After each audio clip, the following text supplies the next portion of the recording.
अपने को topic number 8 start करना है ना आज। हेलो। हाँ, single entry. Actually single entry उसको प्यार से बोला जाता है, उसका नाम एक्चुअली है अकाउंटिंग फ्रॉम इनकम्प्लीट रिकॉर्ड्स। ठीक है, that is the actual name. So is on page number 154। अच्छा, ये टॉपिक तुमने कभी किया हुआ है थोड़ा बहुत भी?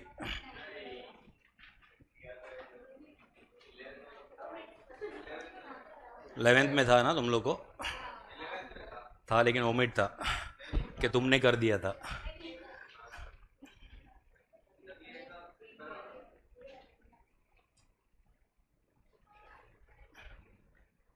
So this is accounting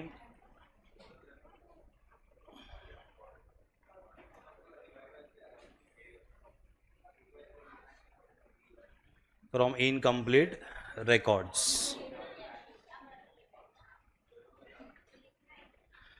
Now this is popularly called as what? Single entry.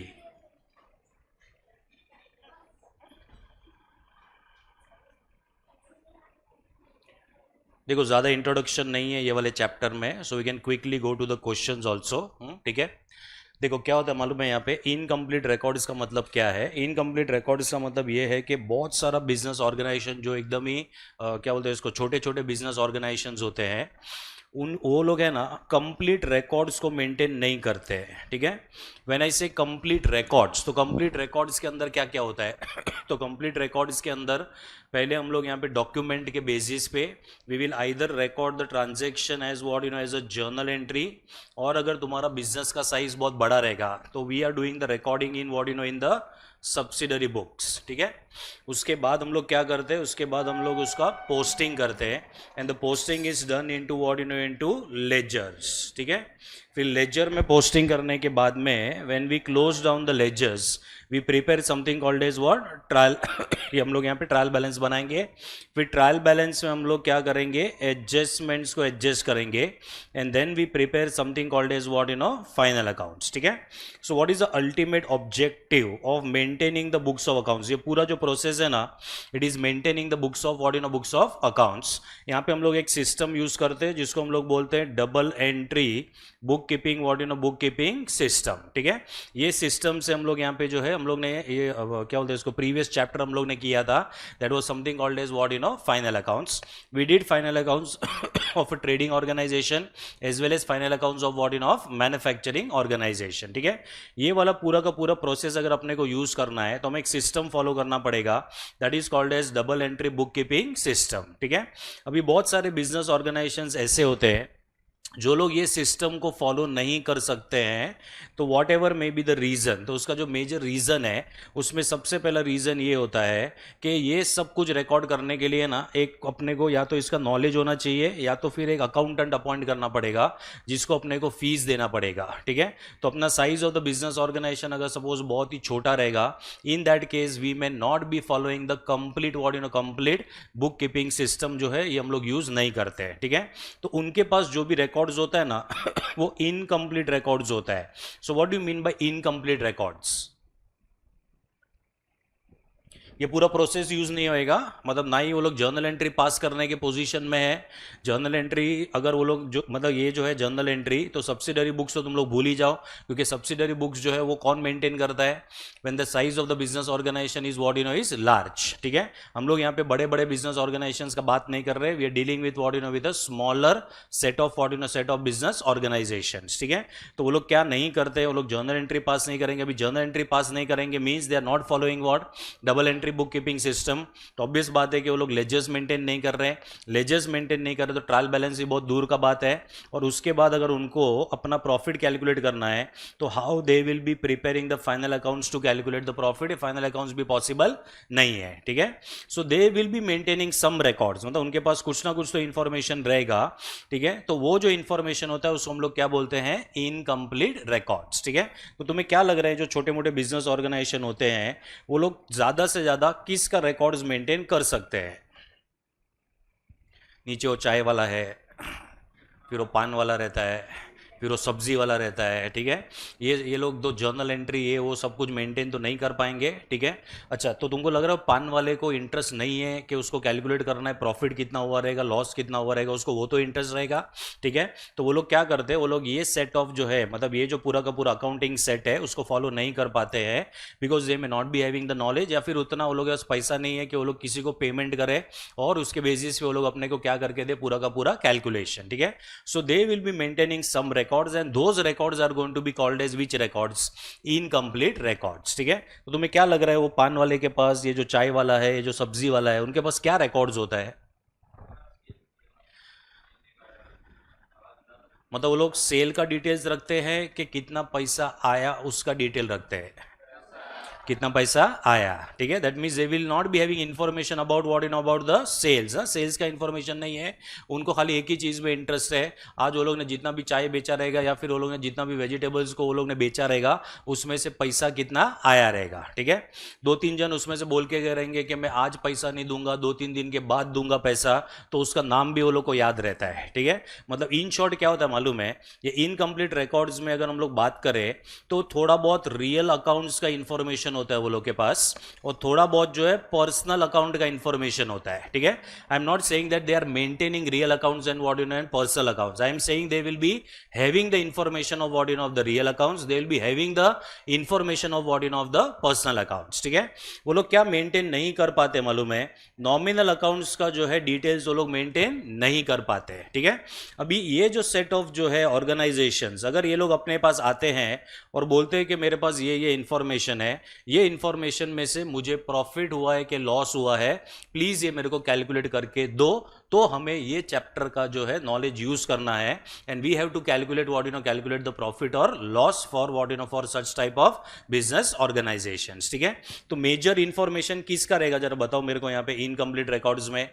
Real account का, ठीक है। मतलब वो लोग के पास थोड़ा बहुत असेट्स का इंफॉर्मेशन रहेगा, थोड़ा बहुत वो लोग के पास पर्सनल अकाउंट का इंफॉर्मेशन रहेगा, किसी के पास से पैसा लेना रहेगा उसका इंफॉर्मेशन रहेगा, किसी को अगर पैसा देना रहेगा तो उसका भी इंफॉर्मेशन वो लोग के पास होता है। So these are the only details they will be maintaining, ठीक है। इससे अपने को कैलकुलेट करके देना है कि इनको प्रॉफिट हुआ रहेगा या फिर क्या हुआ रहेगा, लॉस, ठीक है। कुछ बिजनेस ऑर्गेनाइजेशन थोड़ा और ज्यादा डिटेल्स मेंटेन करते हैं, ठीक है, उसके ऊपर भी आएंगे हम लोग। So depending upon the details, depending upon what in upon the details, अपने पास यहाँ पे दो मेथड्स है ये पर्टिकुलर चैप्टर में to calculate what you know, calculate the profit और व्हाट यू नो, प्रॉफिट और लॉस, ठीक है। तो जो फर्स्ट मेथड है जो हम लोग यूज करेंगे उसको हम लोग बोलते हैं स्टेटमेंट ऑफ अफेयर्स मेथड, क्या बोलेंगे हम लोग उसको? स्टेटमेंट ऑफ अफेयर्स मेथड, ठीक है। और जो दूसरा मेथड है इसको हम लोग बोलते हैं conversion method. What is the name of the method? Conversion method, ठीक है। अब ये दोनों में क्या डिफरेंस है? जो स्टेटमेंट ऑफ अफेयर्स मेथड है ये ऑब्वियस बात है कि ये एकदम ही छोटे बिजनेस ऑर्गेनाइजेशन के लिए रहता है जहां पे इंफॉर्मेशन एकदम ही कम रहेगा अपने पास। So we will have to use the what you know, use the method called as what you know, statement of affairs method, ठीक है। दूसरा, अगर थोड़ा बहुत ज्यादा इंफॉर्मेशन रहेगा तो we can be using what you know, using something called as what, conversion method, ठीक है। कन्वर्जन मेथड कुछ नहीं होता है, जो इनकम्प्लीट इंफॉर्मेशन है ना उसको हम लोग कंप्लीट करेंगे, मतलब उसको हम लोग कन्वर्ट करेंगे into double entry book keeping system. हम लोग क्या करेंगे, उसको कन्वर्ट करेंगे, किस में कन्वर्ट करेंगे? Double entry book keeping system में हम लोग उसको कन्वर्ट करेंगे। So when we convert this into what you know, into double entry book keeping system, the method is called as what you know, conversion method, ठीक है। तो conversion method के अंदर क्या होएगा मालूम है? इन शॉर्ट, अगर तुम लोग को कन्वर्जन मेथड में अगर तुमको यहाँ पे प्रॉफिट और लॉस का कैलकुलेशन करना है तो हमें पूरा का पूरा इंफॉर्मेशन को कन्वर्ट करना पड़ेगा from half information to double entry book keeping system में हम उसको पूरा का पूरा कन्वर्ट करेंगे। Then we will be preparing the trading account, then we will be preparing the profit and loss account, then we will be preparing what you know, preparing the balance sheet, ठीक है। लेकिन statement of affairs में ऐसा कुछ भी नहीं होएगा कि तुमको ट्रेडिंग अकाउंट बनाना पड़ेगा या फिर तुम लोग को प्रॉफिट एंड लॉस अकाउंट जो है ये मतलब ये अपने को उसको है ना प्रिपेयर करना है या फिर अपने को बैलेंस शीट का प्रिपरेशन करना है। इसमें एक ही ऑब्जेक्टिव है, directly we will be calculating what you know, profit और लॉस, ठीक है। देखो अभी यहां पे कैसे होता है स्टेटमेंट ऑफ अफेयर्स मेथड में। स्टेटमेंट ऑफ अफेयर्स मेथड के अंदर है ना जो इंफॉर्मेशन दिया हुआ रहता है उसका खाली आइडिया देता हूं मैं। So I want you to just come to the first question, मतलब इंफॉर्मेशन के लिए just come to the question number 1। हाँ, अभी देखो यहाँ पे क्या दिया हुआ है, mister Raj keeps his books on single entry system, ऐसा करके एक इन्फॉर्मेशन दिया हुआ है, ठीक है। अच्छा, now mister Raj is maintaining his books on single entry system का मतलब ये नहीं है कि वो डेबिट का ट्रांजैक्शन रिकॉर्ड कर रहा है और क्रेडिट का ट्रांजैक्शन रिकॉर्ड नहीं कर रहा है, या क्रेडिट का ट्रांजैक्शन रिकॉर्ड कर रहा है, डेबिट का ट्रांजैक्शन रिकॉर्ड नहीं कर रहा है, उसको सिंगल एंट्री नहीं बोलते हैं, ठीक है। मतलब वो कुछ ना कुछ इन्फॉर्मेशन जो है वो मेंटेन कर रहा है, और ये इन्फॉर्मेशन जो है ये कंप्लीट इन्फॉर्मेशन नहीं रहेगा, this will be incomplete information, ठीक है। तो यहां पे he is keeping his books on what in on single entry system. अभी इसको इंटरेस्ट है प्रॉफिट या लॉस कैलकुलेट करने में, ठीक है। तो हमें यहां पे बोला है from the following particulars prepare the opening statement of affairs and the closing statement of affairs and the statement of what in statement of profit और लॉस, ठीक है। तो मुझे बताओ यहां पे तुमको क्या क्या डिटेल्स दिख रहा है। यहां पे जो भी डिटेल्स दिख रहा है ना वो दो अलग अलग डेट का है। First date is what 31 March 2018 and the second date is what 31 March 2019, ठीक है। ये चैप्टर में ये डेट्स को बोला जाएगा, this will be opening information and this will be what this will be closing information, ठीक है। तो मेरे को बताओ ये क्या क्या इंफॉर्मेशन दिख रहा है तुम लोग को यहाँ पे। डेटर्स, डेटर्स मतलब कौन सा अकाउंट है,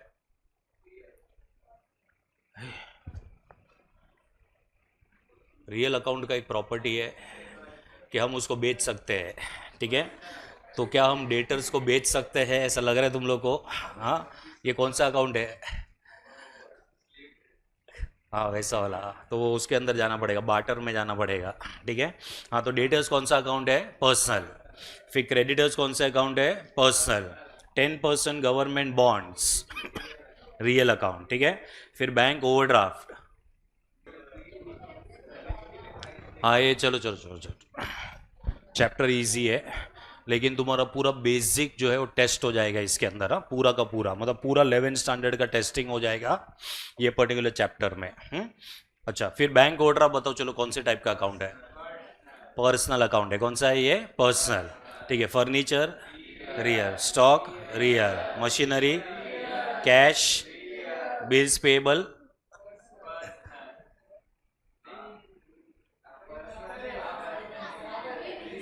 को मार मार के नीचे लेके जाएगा, आज सच्ची हो रहा है, ये सब अपन कर चुके हैं ऑलरेडी है, स्टार्टिंग में कर चुके हैं पूरा। बिल्स पेबल कौन सा है, बिल्स रिसीवेबल, रियल है, मार उसको, मार एक, मार, मार बजा बजा उसको जोर से रियल अकाउंट है, bills receivable is real account. ये सब कुछ हम लोग जो है स्टार्टिंग में डिस्कस कर चुके थे, हाँ ठीक है। अच्छा, ये क्यों रियल अकाउंट है, क्योंकि बिल्स रिसीवेबल ट्रांसफरेबल डॉक्यूमेंट है, हम इसको बेच सकते हैं बैंक को, हमने डिस्काउंटिंग में देखा है और फिर हमने एंडोर्सिंग में भी देखा हुआ है, ठीक है। चलो, तो अभी मेरे को बताओ ये जो लिस्ट ऑफ डिटेल्स है यहाँ पे, ये सारे के सारे कौन से डिटेल्स है। So these are the details of real account as well as what you know as well as personal account, ठीक है। इसके अलावा और कोई भी डिटेल्स यहाँ पे अपने पास नहीं है, ठीक है। फिर ये जो मिस्टर राज है ना, उसका इंटरव्यू लिया अपन ने और उसको अपन ने पूछा कि और क्या क्या तू बता सकता है, ठीक है। तो उसने ये सब एडिशनल इंफॉर्मेशन अपने को दिया हुआ है, ठीक है। So he is giving us the first information that he has withdrawn ₹2000, क्या हुआ, अच्छा, he has withdrawn ₹2000 from the business for daughter's marriage, ठीक है। अच्छा, वो शगुन का जो पैसा देने का रहेगा ना उसका रहेगा, 2000 में शादी नहीं होता है, ठीक है। हाँ, कोर्ट मैरिज भी नहीं होएगा। तो यहाँ पे जो इन्फॉर्मेशन है तो यहाँ पे जो इन्फॉर्मेशन है, it is about what in about drawings, ठीक है। तो उसने अपने को ड्राइंग्स का इन्फॉर्मेशन दिया। फिर उसको याद आया कि उसने क्या किया है, एडिशनल कैपिटल इंट्रोड्यूस किया है, कितने का, 6000, ठीक है, in the business on what in on 1 October 2000 and what in 2018, ठीक है। फिर उसने बोला है कि there is addition to machineries, जो उसने यहाँ पे बाय किया ना, क्योंकि तुम ओपनिंग मशीनरी का इन्फॉर्मेशन, क्लोजिंग मशीनरी का इन्फॉर्मेशन है ना यहाँ पे ठीक है, उसमें जो 30,000 से 50,000 हुआ है, ठीक है। तो ये इंक्रीज कैसे हुआ रहेगा, तो उसने एडिशनल परचेज किया है, ठीक है। कितने का परचेज किया रहेगा उसने, 20,000। तो ये जो 20,000 का जो परचेज है, ये जो एडिशंस है, वेर मेड ऑन 1 अक्टूबर 2018, ठीक है। उसके बाद में there were bad debts of 2000 and he is maintaining provision for doubtful debts eight the rate of 5% on debtors, ठीक है। देखो कैसा होता है मालूम है, नॉर्मल बिजनेस में ना इसका इंफॉर्मेशन जो है बिजनेसमैन के पास नहीं होता है, फिर हम उसको पूछते हैं कि तुमको लग रहा है कि ऐसा कोई डेटर है जो तुमको पैसा नहीं देता है, तो बोलता है कि हाँ नॉर्मली ऐसा होता है कि कुछ डेटर्स अपने को पैसा नहीं देते हैं, ठीक है। तो हम उसको बोलते हैं कि अपने को क्या क्रिएट करना पड़ेगा, प्रोविजन क्रिएट करना पड़ेगा। तो ये प्रोविजन का इंफॉर्मेशन उसने नहीं दिया रहता है, हमने उसको बताया कि we will be maintaining what you know maintaining some provision, ठीक है। Then stock was overvalued by what you know by 20%. Creditors were undervalued by what you know by 20%. 10% government bonds were purchased on 1st October 2018. Then charge interest on drawings at what you know at 10% per annum. ठीक है, अभी actually में ना ये actually default है, ये दोनों adjustment default है। क्यों? मतलब technically it is not correct. Why it is not correct?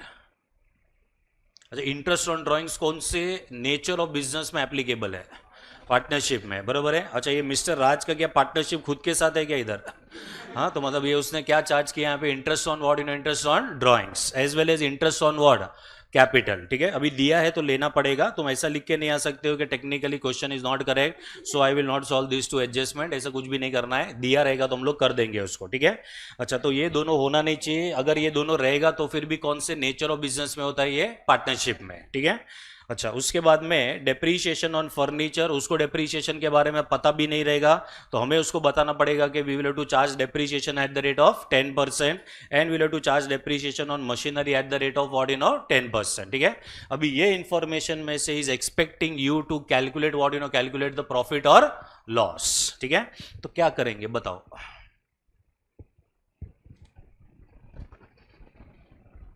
थोड़ी देर के लिए मान लो तुम लोग चार्टर्ड अकाउंटेंट बन गए हो और ऐसा कोई आता है तुम्हारे पास सब इंफॉर्मेशन लेके, बोलता है फटाफट कैलकुलेट करो, मेरे को प्रॉफिट या लॉस कैलकुलेट करने का है, मुझे ये डॉक्यूमेंट बैंक में सबमिट करना है और मेरे को बैंक के पास से लोन लेना है, ठीक है।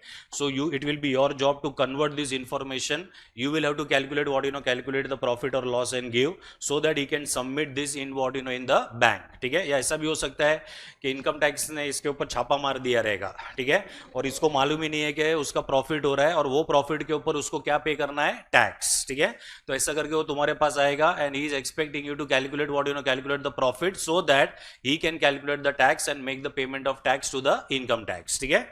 तो हम लोग ये इंफॉर्मेशन को कैसे यूज करेंगे, that is what we have to learn in the chapter, ठीक है। How many methods you have to understand, बताओ जरा?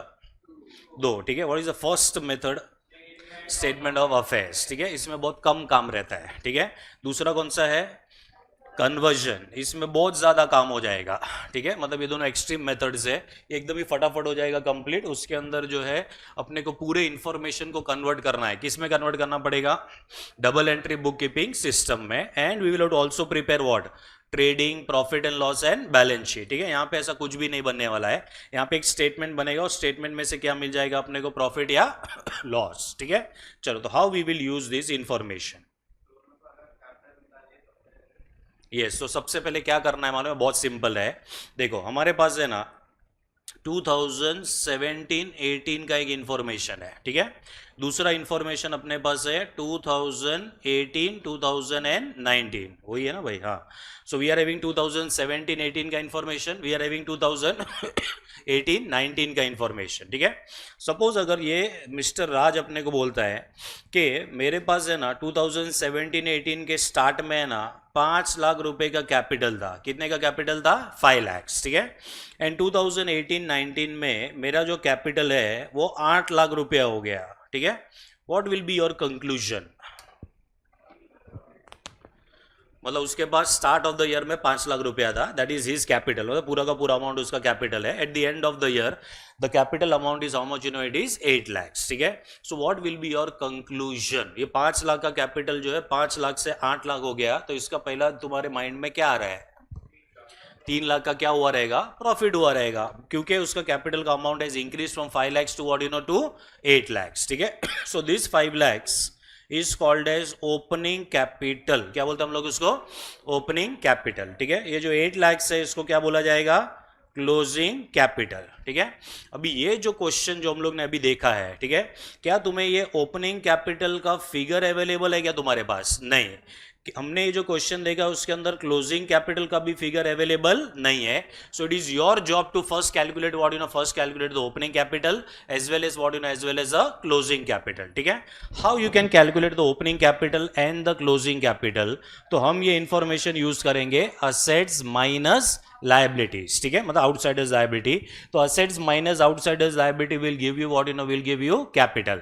अभी तुम्हारे पास असेट्स और लायबिलिटीज का डिटेल है ओपनिंग का भी as well as as well as closing का भी. तो ओपनिंग का डिटेल्स हम लोग निकालेंगे ओपनिंग कैपिटल, क्लोजिंग का डिटेल्स हम लोग क्या निकालेंगे क्लोजिंग कैपिटल. ठीक है, अच्छा फिर आगे क्या करना है. अभी ओपनिंग कैपिटल क्लोजिंग कैपिटल हो गया. ठीक है, तो अगर कुछ भी नहीं दिया रहेगा तो ये दोनों का जो डिफरेंस होता है it is nothing but it is nothing but profit. So there is a profit of how much profit of 3 lakhs from this particular information as of now. ठीक है, अभी मुझे बताओ जरा कि कैपिटल जो है यहाँ पे 5 लाख से 8 लाख होएगा, क्या ये सिर्फ और सिर्फ प्रॉफिट की वजह से होता है कि और भी रीजंस हो सकते हैं, जैसे कि एडिशनल कैपिटल. बराबर है, सपोज वो बोल रहा है कि मैंने इसमें 1 लाख रुपए का एडिशनल कैपिटल डाला है तो प्रॉफिट कितने का हो जाएगा 2 लाख का हो जाएगा. ठीक है, अच्छा ये जो तुम्हारा कैपिटल चेंज होगा उसमें ड्राइंग्स एडजस्ट होता है कि वो भी एडजस्ट नहीं होता है, वो भी एडजस्ट होएगा. ठीक है, तो सपोज अगर यहाँ पे अपने पास इंफॉर्मेशन है कि उसने 2 लाख का ड्राइंग्स किया है, ठीक है, तो फिर प्रॉफिट का अमाउंट कितना रहेगा. तुमने हाँ हाँ ऑब्वियसली तुमने कभी कैपिटल अकाउंट देखा लाइफ में बहुत बार ना. ये ओपनिंग बैलेंस है 5 lakhs. Understand this.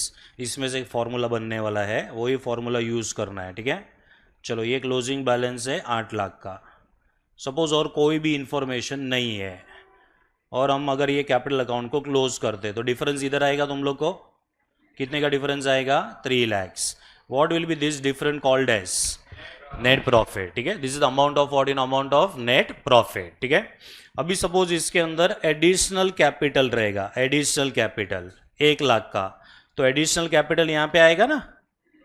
बराबर है, यहाँ पे वही जो है बाय कैश और बैंक जो भी रहेगा वो. ठीक है, so if the additional capital is 1 lakh, so what is amount of net profit then 2 lakhs. ठीक है, तो अमाउंट ऑफ नेट प्रॉफिट कितना आएगा 2 lakhs. ठीक है, अब मैं तुमको बोल रहा हूं कि हमने 2 लाख रुपए का ड्रॉइंग्स भी किया हुआ है. ठीक है, तो मेरे को बताओ कैपिटल अकाउंट में ड्रॉइंग्स किधर जाएगा, डेबिट साइड पे जाएगा. ठीक है, तो इधर आएगा ड्रॉइंग्स, कितने का आएगा ड्रॉइंग्स 2 lakhs. ठीक है, so do you think that the profit is still 2 lakhs.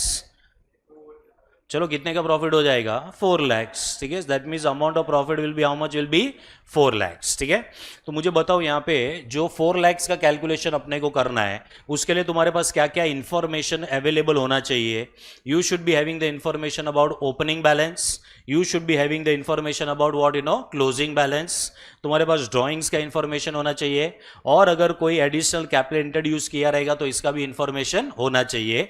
इससे हम लोग यहाँ पे क्या कैलकुलेट कर सकते हैं मालूम है, नेट प्रॉफिट हुआ है या फिर नेट लॉस हुआ है. ठीक है, अब मुझे बताओ अगर ये 4 लाख रुपया कैलकुलेट करने का है तो इसको मैथमेटिकली हम लोग कैसे कैलकुलेट करेंगे. 8 lakhs प्लस कितना आएगा 2 lakhs, माइनस कितना करोगे 5 lakhs, और माइनस क्या करोगे उसमें से 1 lakh. What will be left is is 4 lakhs. ठीक है, तो यहां पे ना जो तुमको बोला है ना स्टेटमेंट बनाओ जिसमें हमें क्या कैलकुलेट करके देना है प्रॉफिट या लॉस. ठीक है, ये स्टेटमेंट जो है ये स्टार्ट होता है विथ क्लोजिंग कैपिटल. कहां से स्टार्ट होएगा क्लोजिंग कैपिटल. ठीक है, क्लोजिंग कैपिटल में हम लोग ऐड करेंगे, क्या ऐड करेंगे drawings.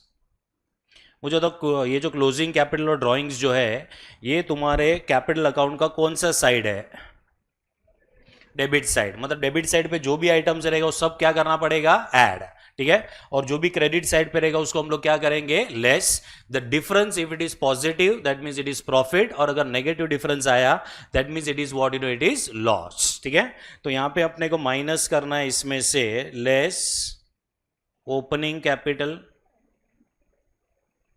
And less what less additional capital.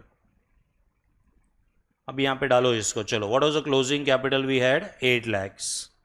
हमारे एग्जाम्पल में ड्राइंग्स कितना था 2 lakhs. ठीक है, तो ये तुम्हारा डेबिट साइड का टोटल कितना हो जाएगा 10 lakhs. इसमें से ओपनिंग कैपिटल माइनस करेंगे. What is opening capital? We have 5 lakhs. ठीक है, ये माइनस होएगा. और एडिशनल कैपिटल इंट्रोड्यूस कितना था अपना 1 lakh. सो यहाँ पे एक पॉजिटिव अमाउंट बचा है. What is this positive amount? 4 lakhs. And if this amount is positive, this is going to be called as what profit. और अगर ये नेगेटिव रहेगा तो क्या हो जाएगा? ये लॉस. ठीक है, सो यहाँ पे अपने को मिला है नेट प्रॉफिट. ये जो यहाँ पे मैंने इक्वेशन लिखा है ना, this is called as a statement of calculation of profit और व्हाट प्रॉफिट और लॉस. ठीक है, ये statement is nothing but it is a part of which account? अरे चलो, ये किधर से बनाया है हम लोग ने? कैपिटल अकाउंट से. So this statement is nothing but converting the capital account from account to what? Statement. ठीक है, तो जैसे हम लोग ये स्टेटमेंट लिखेंगे, we will be in a position to calculate what profit और लॉस. कुछ नोट डाउन करना है इसमें कि आगे बढ़े? ये नोट डाउन करना है कि ये भी नहीं करना है? क्या जल्दी फटाफट नहीं करना है? ठीक है, तुम लोग को समझ गया हम लोग ने जो भी डिस्कस किया वो? ठीक है, चलो. सो ये जो सिस्टम है इसको हम लोग बोलते हैं यहाँ पे स्टेटमेंट ऑफ अफेयर्स मेथड. कौन सा मेथड है ये? Statement of affairs. ठीक है, तो स्टेटमेंट ऑफ अफेयर्स मेथड अगर तुम्हें यूज करना है तो हमें ओपनिंग कैपिटल चाहिए, हमें क्लोजिंग कैपिटल चाहिए.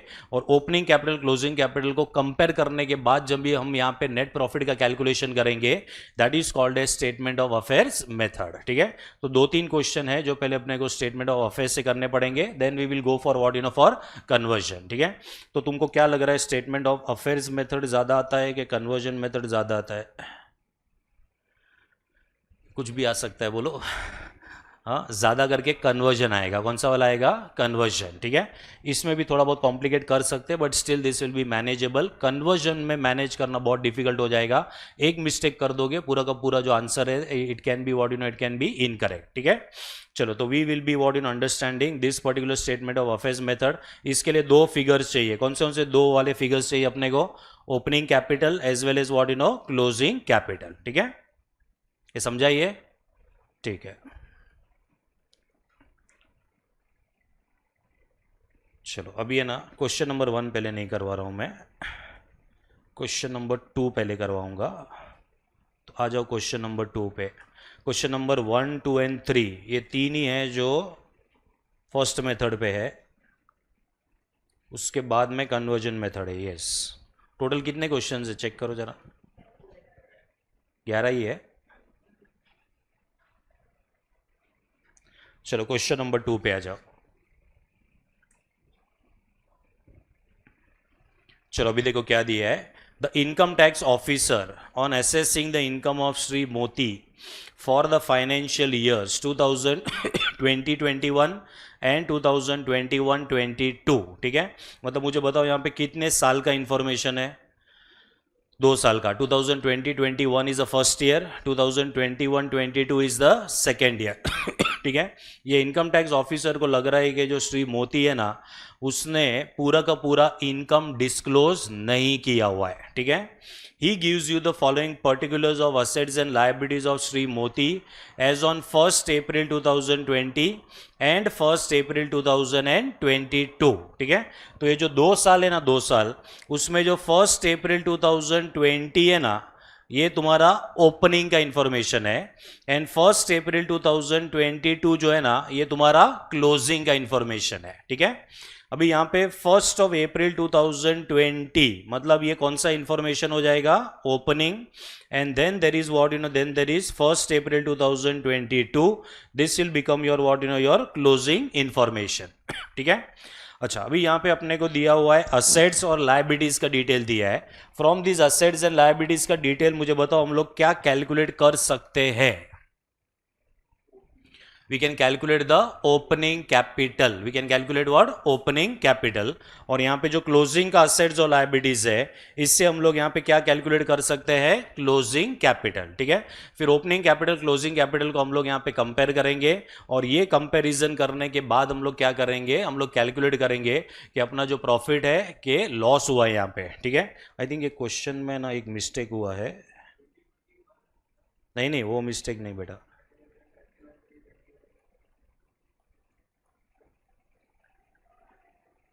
हाँ, ये जो क्वेश्चन है ना, उसका दूसरा पार्ट देखो, ये वाले पेज नंबर पे चला गया है, पेज नंबर 159 पे.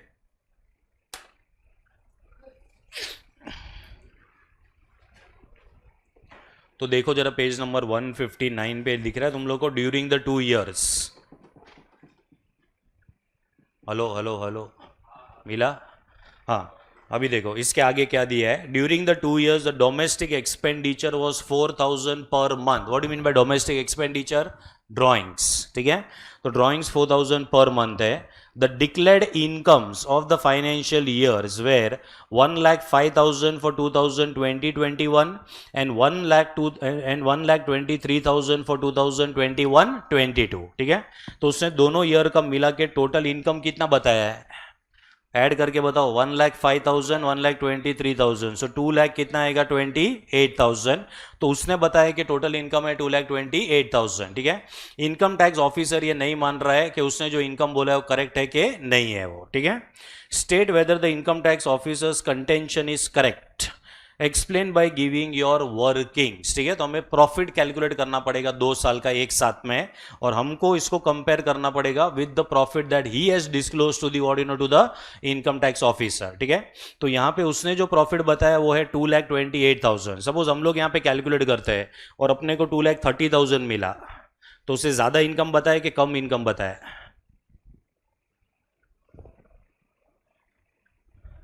उसने जो इनकम बताया है वो है 2,28,000। हमने रीकैलकुलेशन किया और हमको आंसर मिला 2,30,000। तो उसने ज़्यादा इनकम बताया कि कम बताया है? कम बताया है, ठीक है। तो उसने इनकम को सप्रेस किया है। क्या किया है उसने? इनकम को सप्रेस, ठीक है। तो उसको पेनल्टी भी पे करना पड़ेगा, इसके ऊपर का इनकम टैक्स भी लगेगा और इसके ऊपर इंटरेस्ट भी लगेगा, ठीक है। उतना सारा पेमेंट आ जाएगा उसको, ओके। सपोज अगर यहाँ पे उसने इनकम दिखाया 2,28,000, हमने कैलकुलेट किया तो आया 2,20,000, ठीक है। तो उसने इनकम ज़्यादा दिखाया कि कम दिखाया है? ज़्यादा दिखाया है, बरोबर है। तो ऐसा नहीं होगा कि इनकम टैक्स अपने को फाइन देगा, वो अपने को इंटरेस्ट देगा, ऐसा कुछ भी नहीं होएगा, ठीक है। हाँ, तो फिर भूल जाने का, बरोबर है। सो इन दैट केस जो एक्स्ट्रा अमाउंट ऑफ टैक्स जो हम लोग ने पे किया रहेगा वो अपने को रिफंड आ जाएगा, including ordinary, including interest, okay. So we have to now calculate the profit and state के इनकम टैक्स ऑफिसर ने जो बोला है वो बरोबर है या फिर बरोबर नहीं है, ठीक है। तो मेरे को बताओ सबसे पहला कैलकुलेशन क्या होएगा? What is the first calculation you will have to do? अरे चलो, स्टेटमेंट ऑफ अफेयर्स में दो ही अमाउंट चाहिए। पहले क्या चाहिए? Opening capital. दूसरा क्या चाहिए? क्लोजिंग कैपिटल, ठीक है। तो ओपनिंग कैपिटल कहां से मिलेगा? ये असेट्स और लायबिलिटीज जो दिया है वहां से क्या मिल जाएगा? ओपनिंग कैपिटल, ठीक है। अभी सुनो, हम ऐसा नहीं लिख सकेंगे इसके अंदर कि opening capital is assets minus liabilities, ठीक है। इसके लिए ना अपने को एक बैलेंस शीट बनाना पड़ेगा। क्या बनाना पड़ेगा? Balance sheet. और उसको हम बैलेंस शीट नहीं बोलेंगे, उसको बोला जाएगा स्टेटमेंट ऑफ अफेयर्स। क्या बोला जाएगा उसको? स्टेटमेंट ऑफ अफेयर्स, ठीक है। तो कितने स्टेटमेंट ऑफ अफेयर्स यहां पे अपने को बनाने पड़ेंगे? दो, एक ओपनिंग का और एक क्लोजिंग का। ओपनिंग में से क्या मिलेगा? Opening capital. क्लोजिंग में से क्या मिलेगा? क्लोजिंग कैपिटल, ठीक है। चलो, तो फर्स्ट हम लोग यहां पे बनाएंगे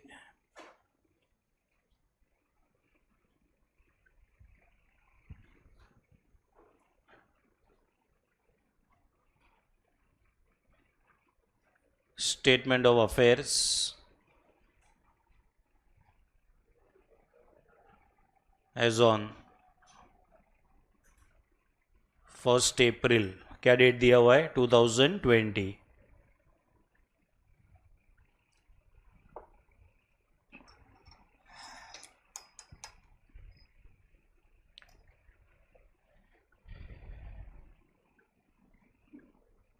एक हाफ पेज का बैलेंस शीट का फॉर्मेट ड्रॉ करो। सिंगल अमाउंट यूज करना क्योंकि कोई भी एडजस्टमेंट नहीं दिया हुआ है।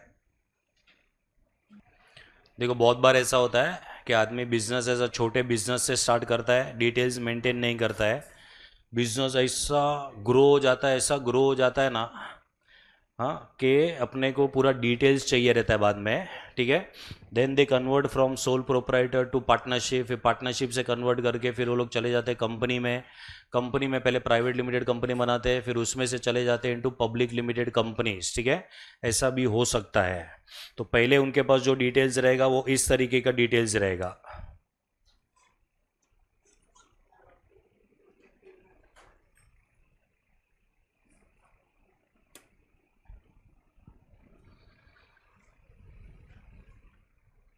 मैं जब आर्टिकलशिप करता था ना तो ऐसा एक पार्टी था, जो लोग का पहला ऐसा इन्फॉर्मेशन था, मतलब ऐसा सब वो लोग के पास बिल्स होता है खाली।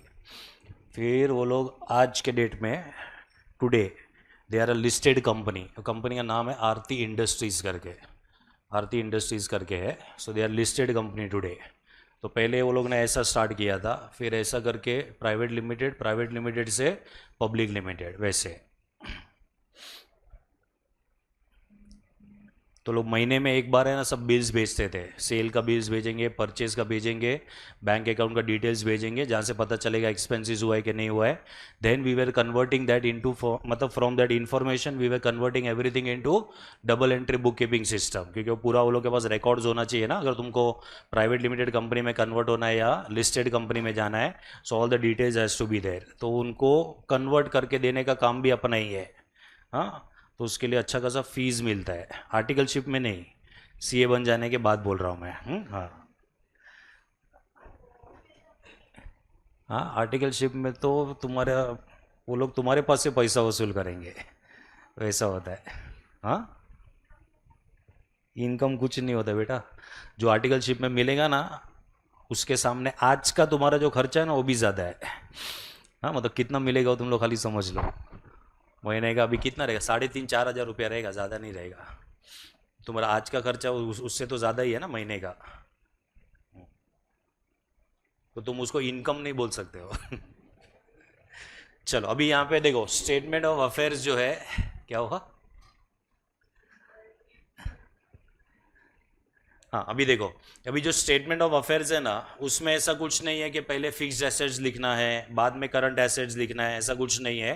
तो हम कोई भी ऑर्डर में कुछ भी लिख सकते हैं, because we are actually not preparing the balance sheet, we are preparing what, statement of affairs. ठीक है, तो पहला आएगा कैश इन हैंड, तो यहाँ पे आएगा कैश इन हैंड।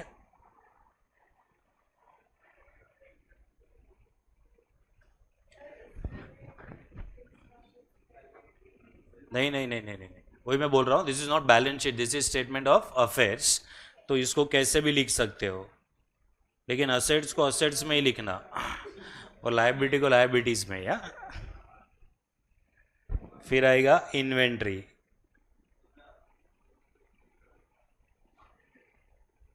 इन्वेंट्री है 56,000 का। फिर आएगा डेटर्स,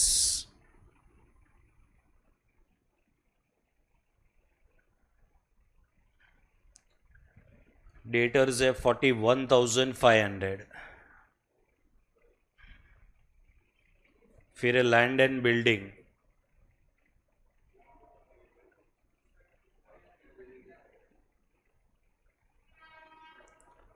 तो land and building will be 1,90,000।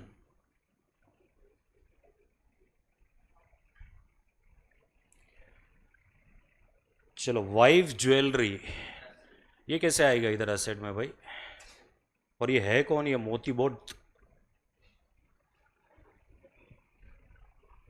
मतलब बहुत ब्रेव आदमी है, वाइफ ज्वेलरी बिजनेस में लगाया उसने। ऐसा बोलना चाहता हूँ मैं। हाँ, तो बोलो क्या ही है, मतलब वाइफ ज्वेलरी इधर इधर मतलब बिजनेस में कैसे आएगा। कैपिटल इंट्रोड्यूस किया रहेगा तो वाइफ का ज्वेलरी ऐसा कैपिटल इंट्रोड्यूस किया रहेगा उसके लिए आएगा, कि और कोई रीज़न हो सकता है। मतलब कैपिटल इंट्रोड्यूस हो सकता है, लेकिन इनकम टैक्स ऑफिसर को क्या लगता रहेगा मालूम है तुम लोग को, इनकम टैक्स ऑफिसर को लगता रहेगा कि इसने जो भी प्रॉफिट कमाया ना उसमें से उसने क्या किया रहेगा, ये वाइफ का ज्वेलरी बाय किया रहेगा। तो ये मिस्टर मोती ऐसा नहीं बोल सकता है कि ये मेरा पर्सनल असेट है। ठीक है, तो इसके लिए इनकम टैक्स ऑफिसर जब भी असेट्स को देखेगा तो बिजनेस के असेट्स को भी देख लेगा और साथ में पर्सनल असेट्स को भी देख लेगा, क्योंकि उसको डाउट हो सकता है ना। अभी देखो इधर वाइफ का ज्वेलरी यहाँ पे 75,000 का है, ये 75,000 का कितना हो गया 2 साल के बाद, 1,25,000। ठीक है, तो ऐसा हो सकता है कि जो भी प्रॉफिट कमाया रहेगा उसमें से वाइफ का ज्वेलरी बाय कर लिया और बोलेगा कि ये मेरा पर्सनल एसेट है। ठीक है, तो इनकम टैक्स ऑफिसर को डाउट है कि इसने ये जो है ज्वेलरी बिजनेस के इनकम में से लिया रहेगा, और इसके लिए वाइफ का jewellery will be appearing in the balance sheet on which side, on the asset side. ठीक है, तो यहां पे अपने को ये दिखाना पड़ेगा वाइफ ज्वेलरी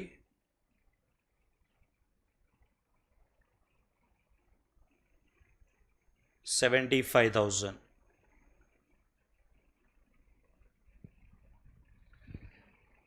फिर liabilities owing to Moti's brother.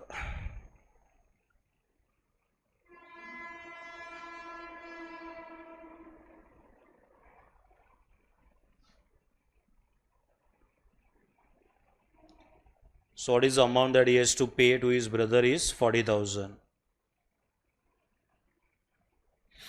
दूसरा है यहाँ पे sundry creditors.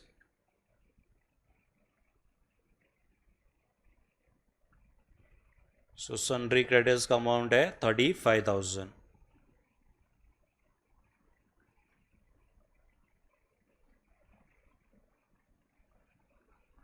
चलो इसको हम लोग क्लोज करेंगे तो अपने को मिल जाएगा opening capital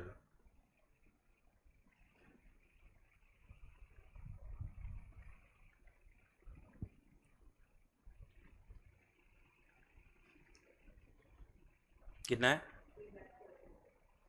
3,30,000 13.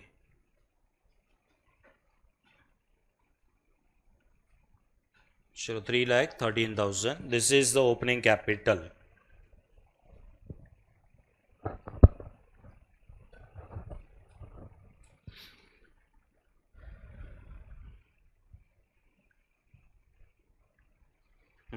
Now you prepare the statement of affairs as on 1st April 2022.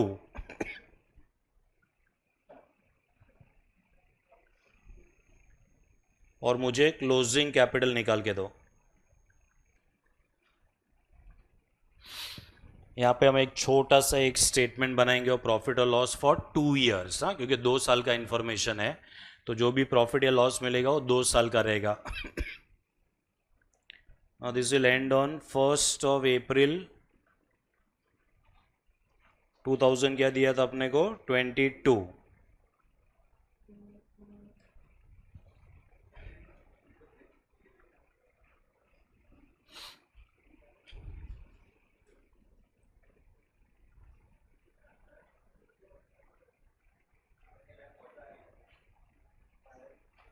चलो particulars and amount.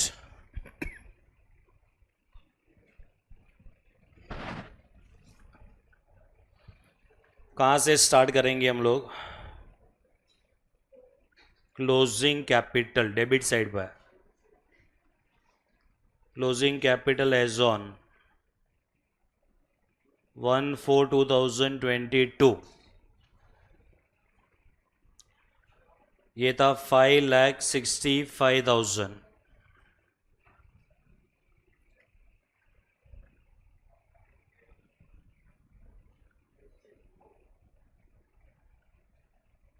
Add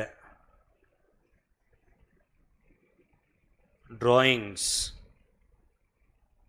for 2 years.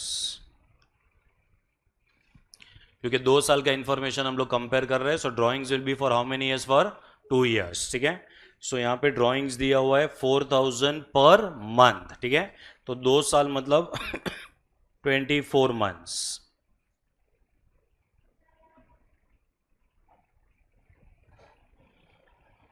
चलो कितना आ रहा है ये 96,000.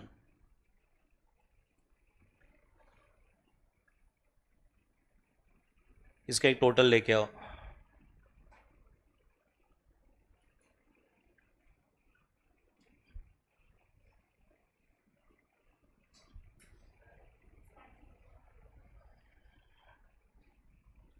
$6,61,000. ठीक है. ये टोटल को कुछ नहीं बोला जाता है.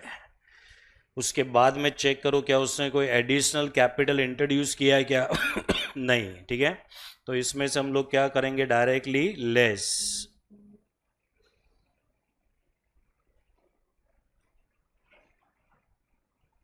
ओपनिंग कैपिटल एज ऑन 1/4/2020 कितना था 3 lakhs.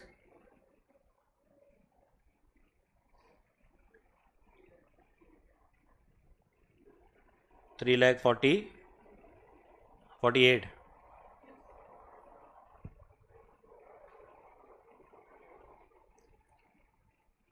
प्रॉफिट ऑफ 2 years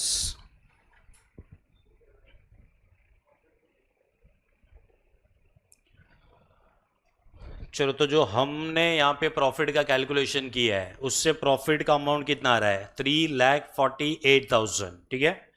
और इसने इनकम डिस्क्लोज कितना किया हुआ है? तो उसने 1,05,000 प्लस कितना किया है? 1,23,000, ठीक है।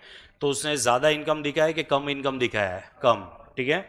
तो उसने इनकम को सप्रेस किया हुआ है यहाँ पे, ठीक है। तो यहाँ पे आएगा अपना profit for 2 years।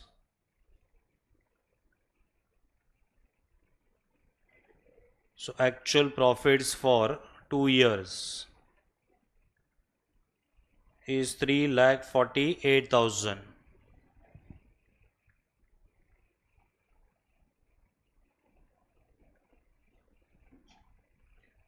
Profit disclosed for 2 years, 2,28,000.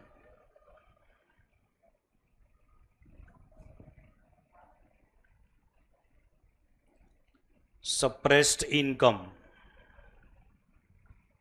ये दोनों का डिफरेंस आएगा।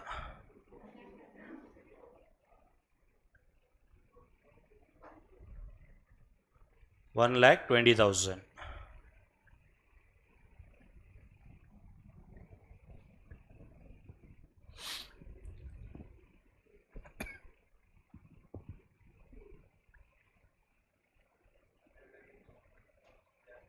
ये 1,20,000 उसको पे करना है इनकम टैक्स को, कि इसके ऊपर टैक्स पे करना है? टैक्स पे करना है, हाँ, वरना तो बिजनेस करने का कोई मतलब ही नहीं है कि हम जो कमाएंगे वही पे करना है, थोड़ी ना ऐसा होता है, ठीक है। तो इसके ऊपर जो भी परसेंटेज ऑफ टैक्स रहेगा ये अपने को पे करना है।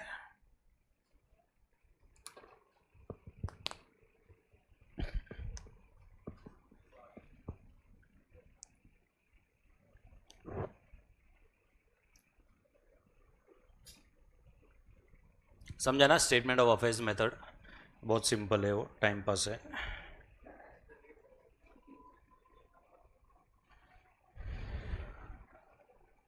चलो क्वेश्चन नंबर 3 रीड करो।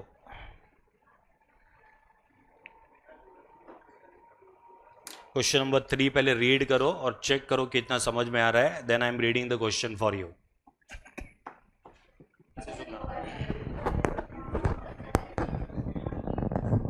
चलो सुनो,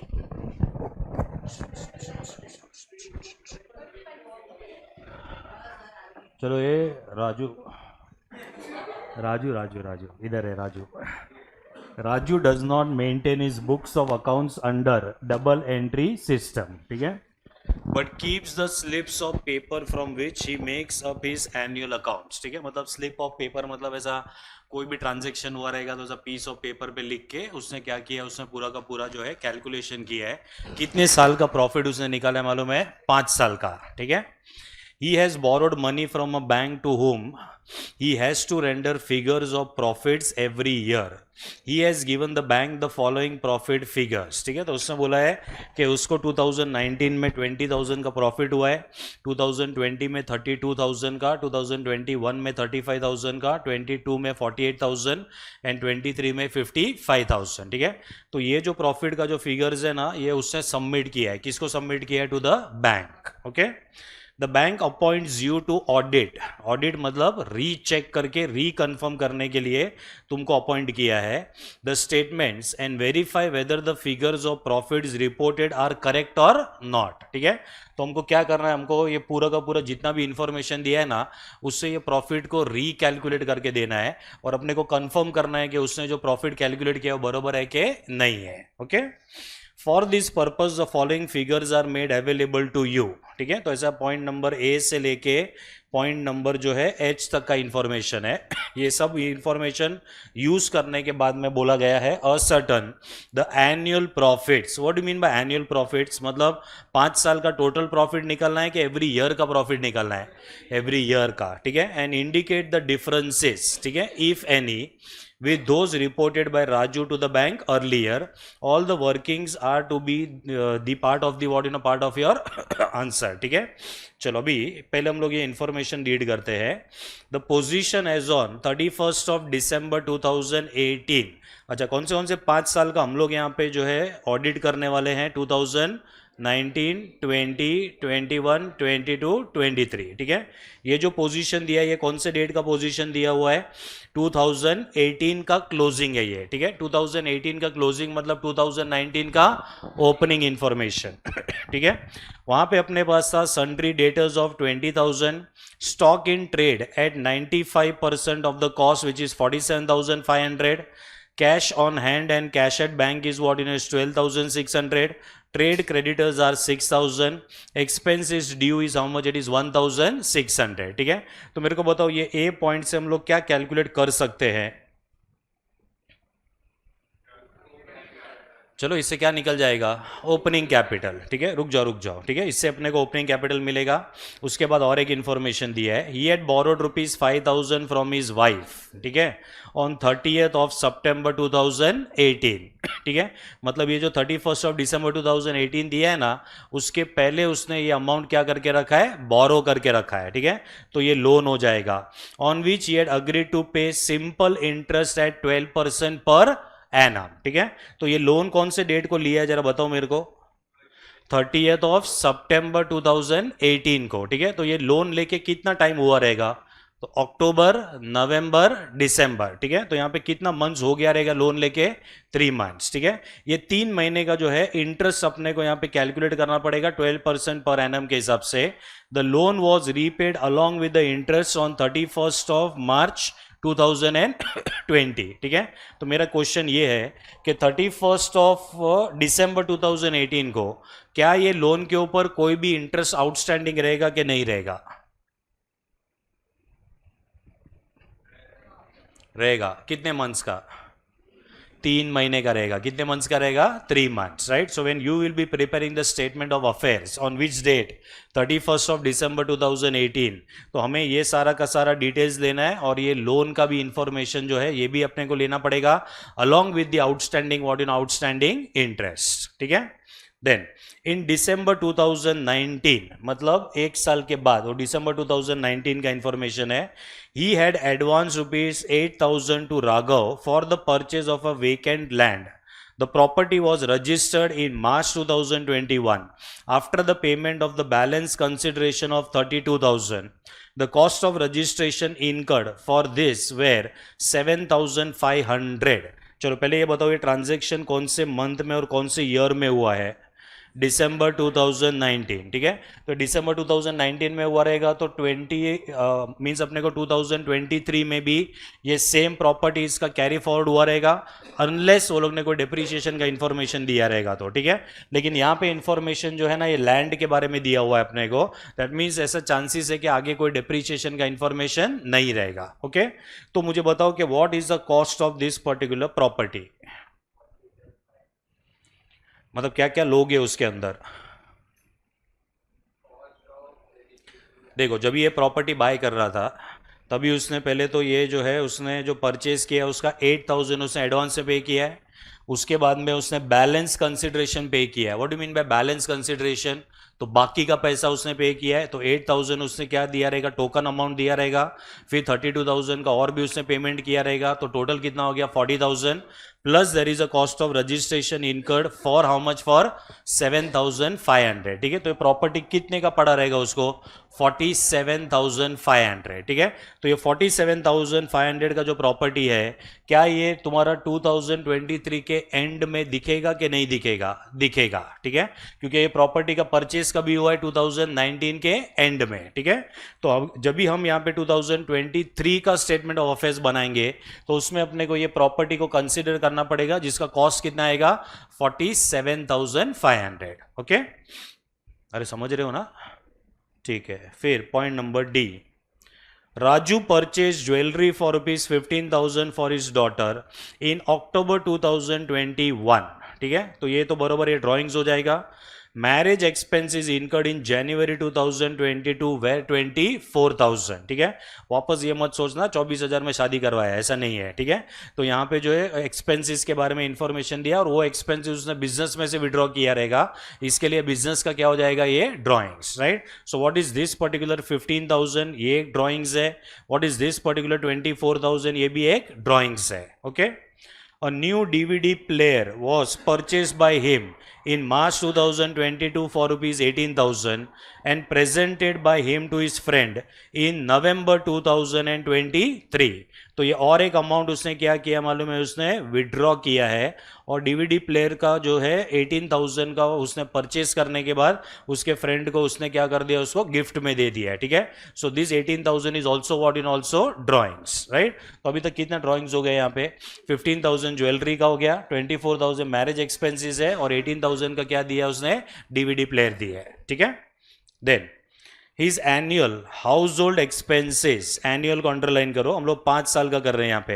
his annual household expenses amounted to a minimum of 24,000, ठीक है. तो मेरे को बताओ टोटल ड्रॉइंग्स कितना हो जाएगा, तो 24,000 इंटू क्या लेना पड़ेगा, इंटू 5, ठीक है.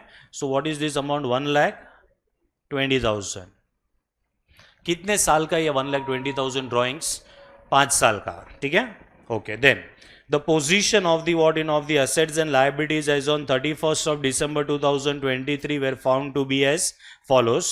बैंक ओवरड्राफ्ट अपने को दिया हुआ है which is secured against the property, amount is how much, it is 12,000. तो लायबिलिटी हो जाएगा, ट्रेड क्रेडिटर्स है, एक्सपेंसेस पेएबल है, सन्ड्री डेटर्स है 28,800 including ₹600 due from a person declared insolvent, ठीक है. तो क्या करोगे, 600 का लेस कर देना पड़ेगा. सो what is amount of actual debtors now, 28,800 minus 600, तो ऐसा करके कितना आएगा, 28,200, ठीक है.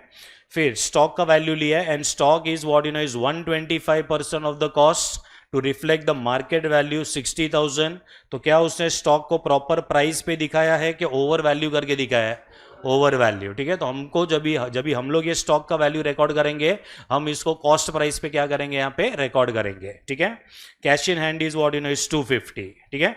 तो ये जो पॉइंट नंबर जी है, ये अपने को हेल्प करेगा to prepare the closing statement of affairs, जिससे अपने को मिल जाएगा closing what you know closing capital. Okay.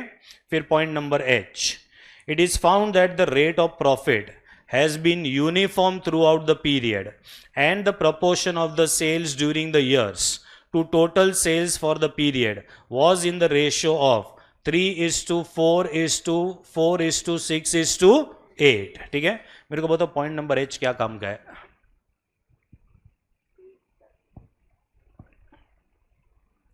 Point number H क्या काम का है.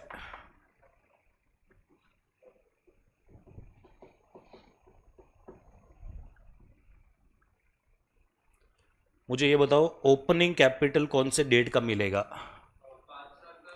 5 साल के पहले का मिलेगा, क्लोजिंग कैपिटल 5 साल के बाद का. तो ये दोनों का जो डिफरेंस रहेगा, ड्राइंग्स जो भी हम एडजस्ट करेंगे, उसके बाद जो प्रॉफिट निकलेगा, ये प्रॉफिट 1 साल का प्रॉफिट रहेगा कि 5 साल का प्रॉफिट रहेगा, 5 साल का प्रॉफिट रहेगा, ठीक है. तो ये 5 साल के प्रॉफिट में एवरी ईयर का प्रॉफिट अपने को कैलकुलेट करना है, उसके लिए ये इंफॉर्मेशन दिया हुआ है, ठीक है. So this information is that it is found that the rate of profit has been uniform throughout the period and the proportion of the sales during the years to total sales for the period was in the ratio of 3:4:4:6:8. मतलब तुमको profit को ये particular ratio में क्या करना पड़ेगा, इसको distribute करना पड़ेगा, ठीक है. ना why we will distribute the profit in this ratio, क्योंकि ये तो सेल्स का रेशियो है.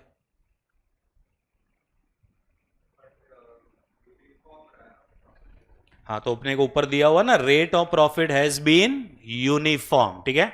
मतलब जो प्रॉफिट है ना और जो सेल्स है, उसका जो रेशियो है that is what you know that is same.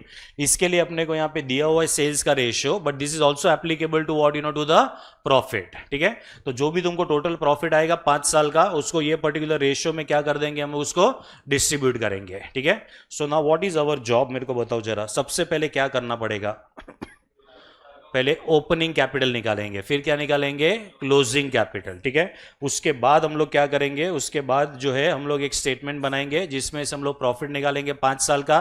5 साल के प्रॉफिट को हम लोग डिस्ट्रीब्यूट करेंगे, कौन से रेशियो में डिस्ट्रीब्यूट करेंगे, 3:4:4:6:8, ठीक है.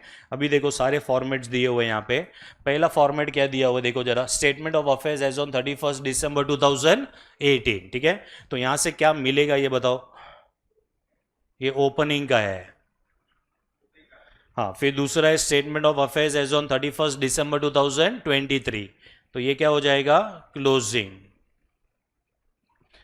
ओपनिंग क्लोजिंग के बाद हम ये स्टेटमेंट बनाएंगे। स्टेटमेंट में से क्या मिल जाएगा अपने को, प्रॉफिट मिल जाएगा, ठीक है। फिर ये प्रॉफिट को हम ये टेबल में डालेंगे और फिर हम फाइंड आउट करेंगे कि उसने ज़्यादा प्रॉफिट दिखाया या फिर कम प्रॉफिट दिखाया है। That is what we will have to calculate in this question, ठीक है। ट्राई करना है, बोलो जल्दी फटाफट। हाँ, कि रिस्क नहीं लेना है, रिस्क लेना है तो पेंसिल से लेना।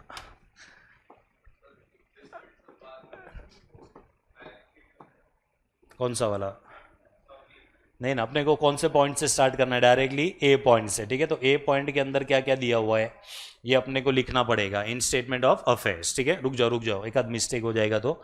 देखो डेटर्स का कितना अमाउंट लिखोगे, ओपनिंग का बात चल रहा है, पहले 20,000 पूरा आएगा। फिर स्टॉक इन ट्रेड कितना लिखोगे, 47,500 है ना, वो 95% है। तो हमें 95% पे नहीं दिखाना है, हमें पूरा 100% पे उसको दिखाना है।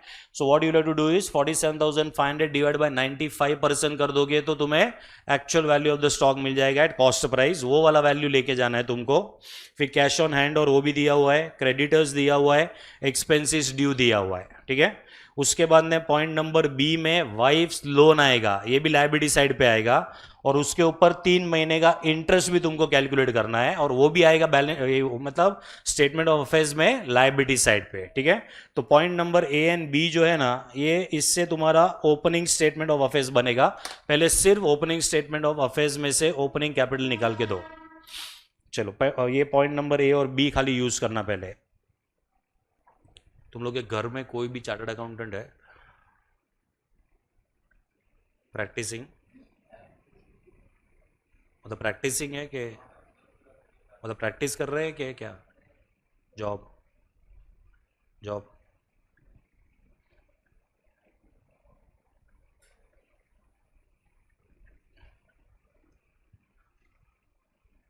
तो बाकी सब लोग तुम्हारे खानदान में से तुम पहले से ये बनने वाले हो, ऐसा है फर्स्ट, क्यों डिपेंड्स, क्यों मतलब आगे पीछे है कोई, अच्छा कजिन आ गया।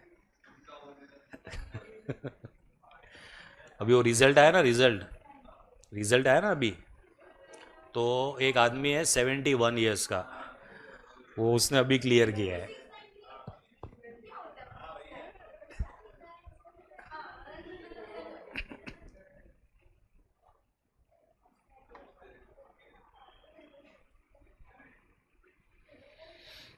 रिजल्ट अच्छा निकला है इस बार, मतलब percentage of result is good, final का भी परसेंटेज अच्छा है, 13% इज वेरी गुड।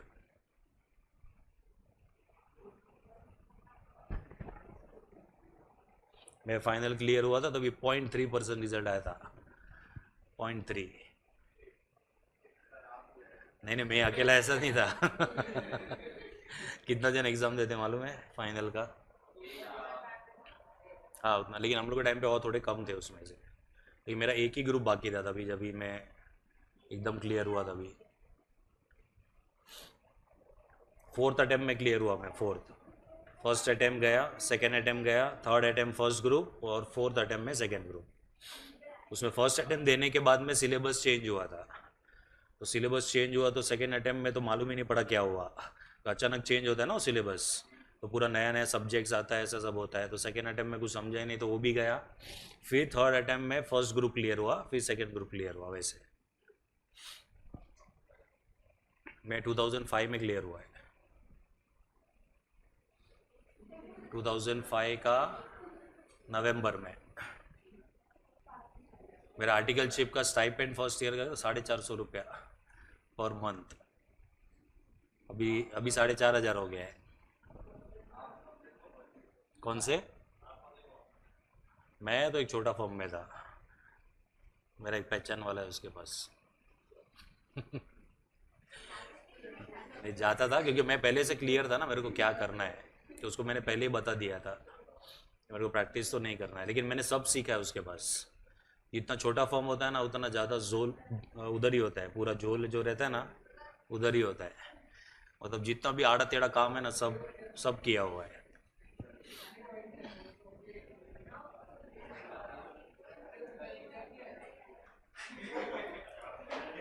क्या बोल रहा है? लेकिन अभी जब से बहुत कुछ ऑनलाइन हुआ है ना, तो वो सब काम पॉसिबल नहीं है। हाँ, हाँ होता है, बहुत कुछ होता है।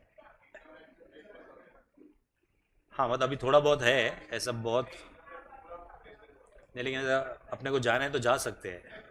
We can knock the doors, बार जीन, ऐसा सब हो सकता है अभी भी, तो उसके अंदर प्रॉब्लम नहीं है। लेकिन तभी तो इनकम टैक्स रिटर्न्स भी सबमिट करने के लिए उधर जाना पड़ता था, वैसा। बीकेसी में था वो, अभी भी उधर ही है, तो वहाँ पे जाना पड़ता था। अभी तो सब कुछ पूरा ऑनलाइन ना, पूरा ऑनलाइन। तो फाउंडेशन का रिजल्ट भी ऑनलाइन नहीं आया था, फिर इंटर से ऑनलाइन आने का स्टार्ट हुआ जब मैं इंटर में था तभी का। फाउंडेशन का, फाउंडेशन के टाइम पे आईसीआई का ऑफिस जो था ना इधर था, कफ परेड में।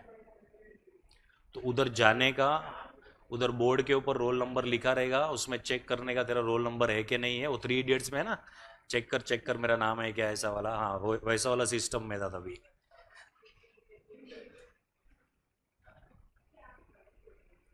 तो उधर जाके फिर रिजल्ट पहले चेक किया, ऐसा सब था फाउंडेशन का। पता नहीं, मेरा फ्रेंड गया था तो नीचे से चेक कर। नहीं तभी रैंक्स आते थे, तभी रैंक्स आता था, रैंक्स भी आता था तभी फाउंडेशन का। और रैंक वाले का जो बोर्ड होता है ना वो अलग रहता है और बाकी तो पास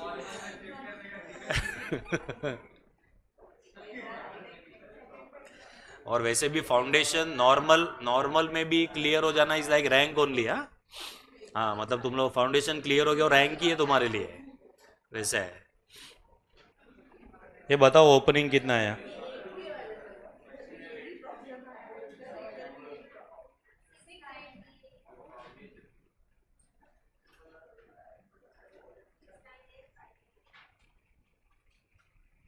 6-9।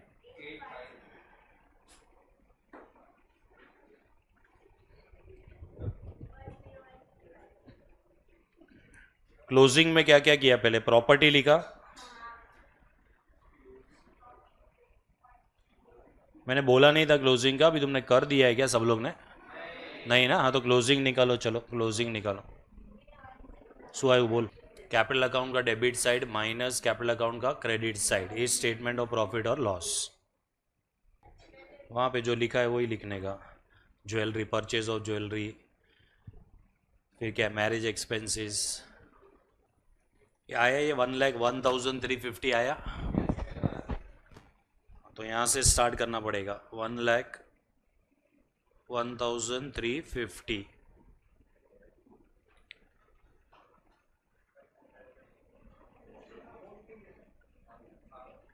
ऐड करोगे इसमें क्या, ड्राइंग्स। तो क्या क्या ड्राइंग्स है वो यहाँ पे लिखना पड़ेगा तुम लोग को। पहला ड्राइंग्स क्या था? ज्वेलरी, कितने का ज्वेलरी था?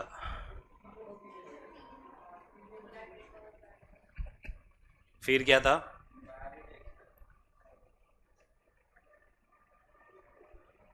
24,000 ना।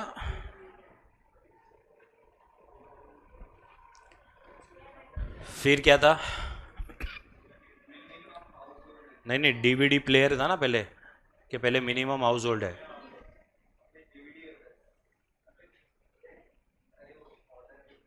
डीवीडी प्लेयर का 18,000, और फिर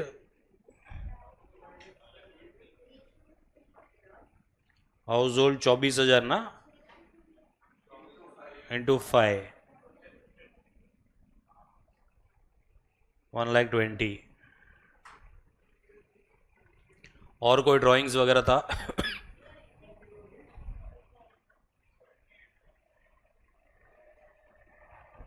कितना ये?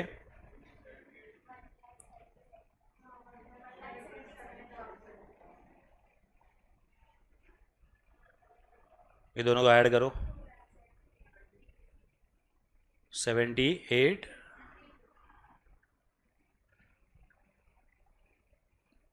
इसमें से लेस होएगा, एडिशनल कैपिटल तो नहीं है ना इसमें, तो directly opening capital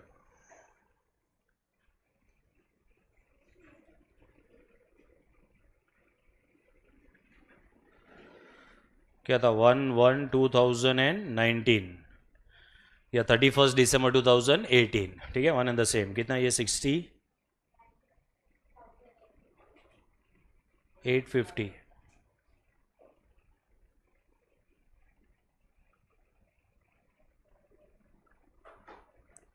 profit for 5 years 2,07,000, चलो 2,08,500, this is the profit, total profit for 5 years।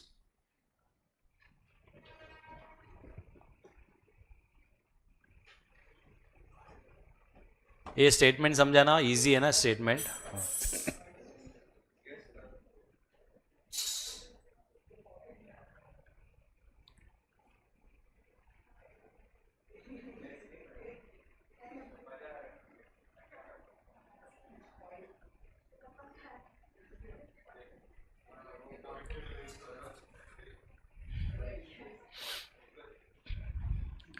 चलो रेशियो क्या था 3:4:4:4:6:8, इसका टोटल बोलो।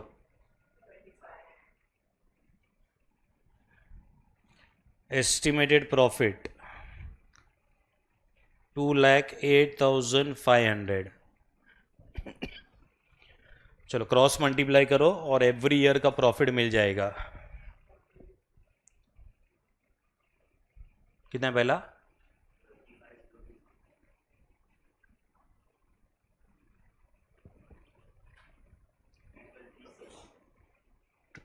ट्रिपल थ्री,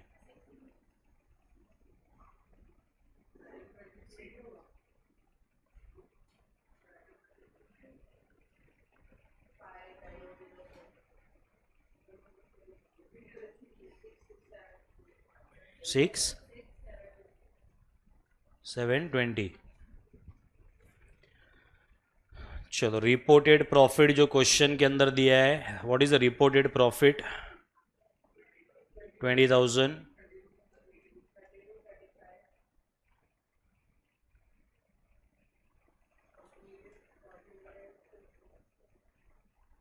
48,000 and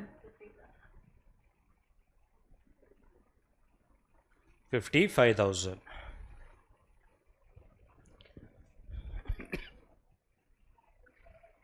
चलो अभी ये दोनों का डिफरेंस निकालना है। फर्स्ट ईयर का प्रॉफिट है 25,020 और उसने कितना प्रॉफिट बताया है यहाँ पे 20,000, ठीक है, तो यहाँ पे डिफरेंस आएगा 5020 1360, हाँ ये ब्रैकेट में आएगा 1640 2040 11,720। चला जाओ क्वेश्चन नंबर 4 पे।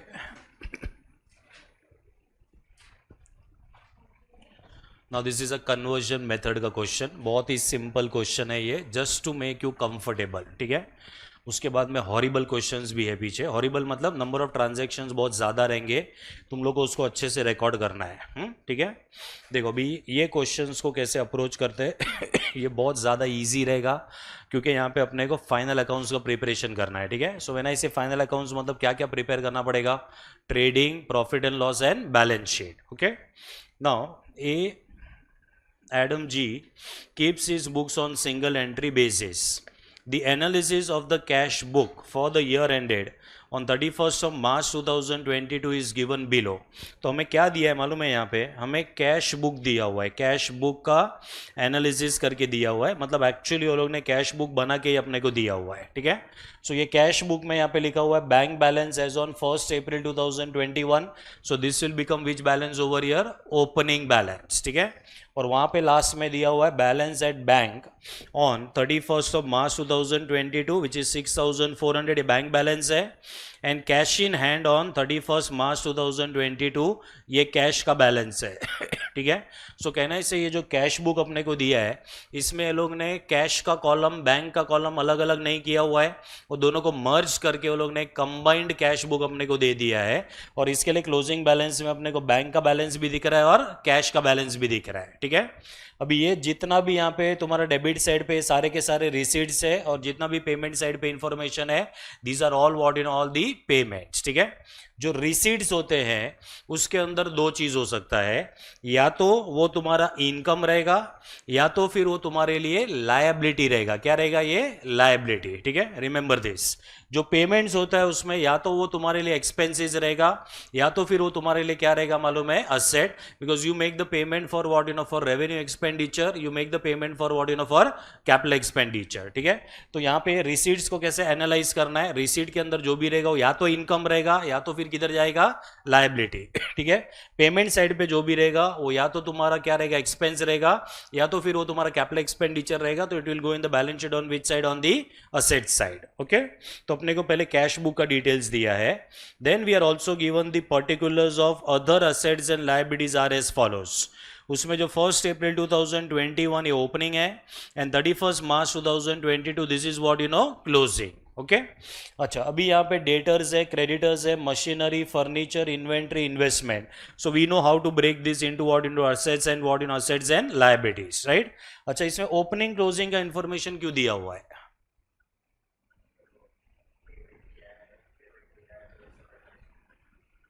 हाँ, वो तो होगा ही, लेकिन ओपनिंग एसेट्स और ओपनिंग लायबिलिटीज जो है इसका इंफॉर्मेशन क्यों ज़रूरी है?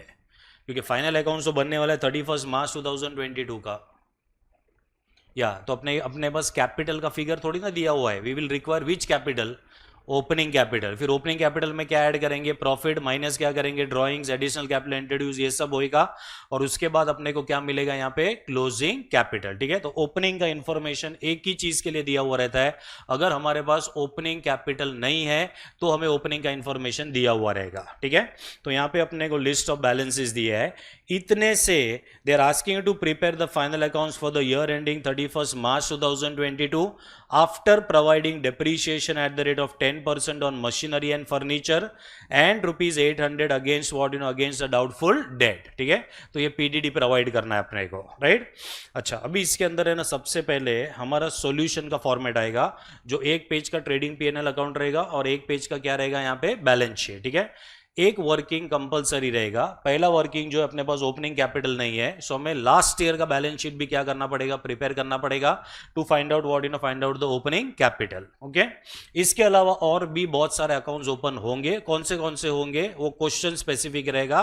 तो जैसे जैसे हम लोग ये क्वेश्चन के फ्लो में आएंगे, I will make you understand कि ये अकाउंट ओपन करना पड़ेगा क्योंकि इसमें से अपने को कोई इंफॉर्मेशन मिलने वाला है। ठीक है। तो as of now we will first है what? Trading and profit and loss account रहेगा अपना। So write down.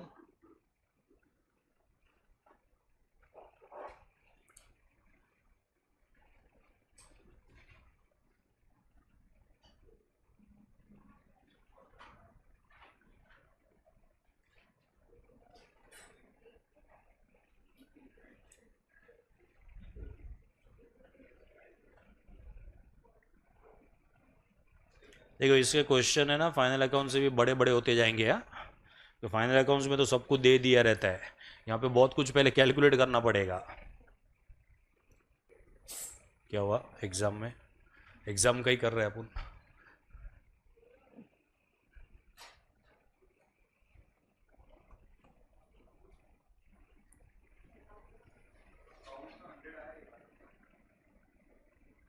हाँ बेटा, क्या बोल रहा है? 100? ये आइटम में बोल रहा है कि इसके पहले बोल रहा है? ये आइटम में नहीं, अभी तक मैंने तो नहीं सुना है, लेकिन आया रहता तो तब तक एडवर्टाइजमेंट हो गया रहता था कि इसको 100 आया करके ऐसा।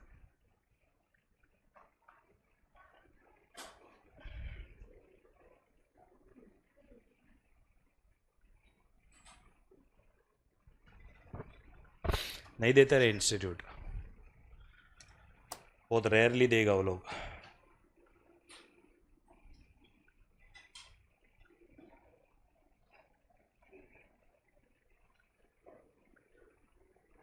60 दे दिया ना वो लोग ने 60, तो it is as good as 90 only, क्योंकि तभी तुम लोग इंटर में आओगे ना तो 60 मतलब एग्जाम्शन होता है।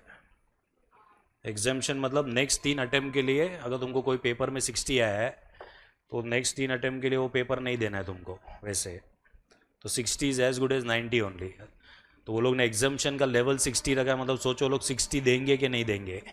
हाँ वैसा है। तो 60 इज़ ऑल्सो गुड मार्क्स।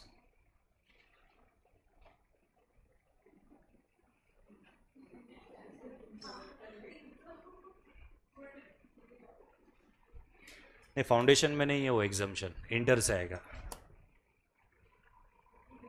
क्योंकि उधर ग्रुप वाइज है ना इसके लिए।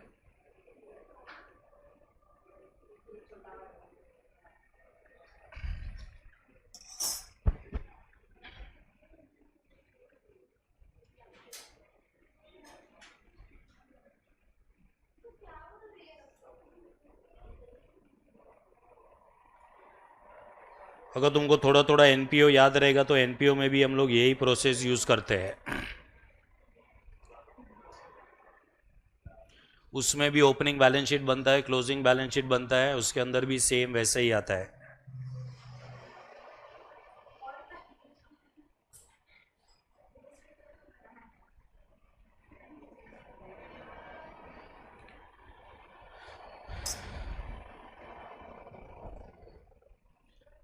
देखो अभी फाइनल अकाउंट्स बनाने का मतलब ये है कि ट्रेडिंग और पीएनएल में तो सारे इनकम्स और एक्सपेंसेस रिकॉर्ड होंगे, बराबर है। और बैलेंस शीट में क्या रिकॉर्ड होएगा? Assets and liabilities. So now we will have to identify incomes also, we will have to identify the expenses also, that will be written in the trading account as well as what profit and loss. ठीक है, ये अपने first method में अपने को ये जो है मतलब इसके ऊपर अपने को कॉन्सेंट्रेट नहीं करना था। वहां पे हम लोग सिर्फ असेट्स और लायबिलिटीज के ऊपर कॉन्सेंट्रेट कर रहे थे, क्योंकि वहां पे अपने को ट्रेडिंग पीएनएल प्रिपेयर नहीं करना था वो। ठीक है, चलो हो गया सब डेकोरेशन।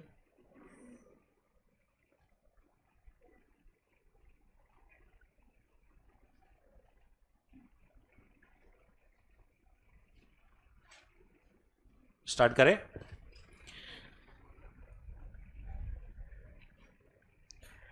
चलो अभी देखो क्या दिया है, बैंक बैलेंस एज ऑन 1 अप्रैल 2021। ठीक है, so this is a bank balance, और ये कौन से डेट का बैंक बैलेंस दिया अपने को? 1 अप्रैल 2021 का। ठीक है, ये करंट ईयर के लिए ओपनिंग है, लेकिन ये लास्ट ईयर के लिए क्या हो जाएगा? क्लोजिंग। ठीक है, तो ये 2800 को हम लोग कहाँ पे लिखेंगे मालूम है? ओपनिंग बैलेंस शीट में लिखेंगे, और ये ओपनिंग बैलेंस शीट में आएगा असेट साइड पे। अभी ओपनिंग बैलेंस शीट क्योंकि वर्किंग है तो हमें कोई भी ऑर्डर फॉलो नहीं करना है ये वर्किंग के अंदर। ठीक है, सो तुम लोग को चाहिए तो इधर ही लिख सकते हो कैश, सॉरी बैंक बैलेंस है ये।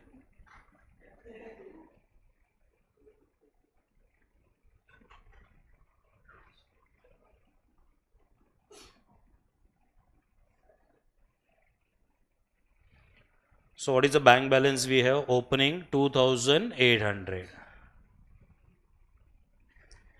और एक चीज़ मैं तुमको बता दूं, ये क्वेश्चन में कैश का अकाउंट बना के दिया है, आगे क्वेश्चन में कैश अकाउंट भी बनाने को आएगा, वो तुम्हारे वर्किंग के अंदर रहेगा। मतलब ट्रांजैक्शन दिया रहेगा, कैश अकाउंट के अंदर जर्नल एंट्री पास करके पोस्टिंग करना पड़ेगा, और फिर उसका पोस्टिंग करना पड़ेगा फाइनल अकाउंट्स के अंदर। ठीक है, all the best.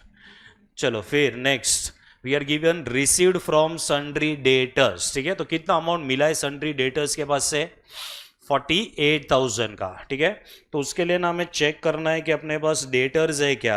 So are we having debtors का balance is that is given to us? Yes. ठीक है, तो क्या करेंगे मालूम है, ये डेटर का जो ओपनिंग बैलेंस है उसको पहले लास्ट ईयर के बैलेंस शीट में लिख देंगे यहाँ पे debtors. What is the amount of the debtors we are having? 14,500। ठीक है, तो इधर आएगा 14,500।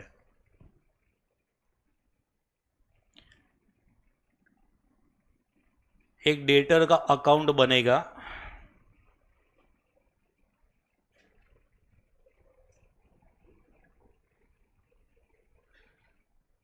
उसमें आएगा to balance brought down, amount will be how much? 14,500 ये ओपनिंग बैलेंस है डेटर का।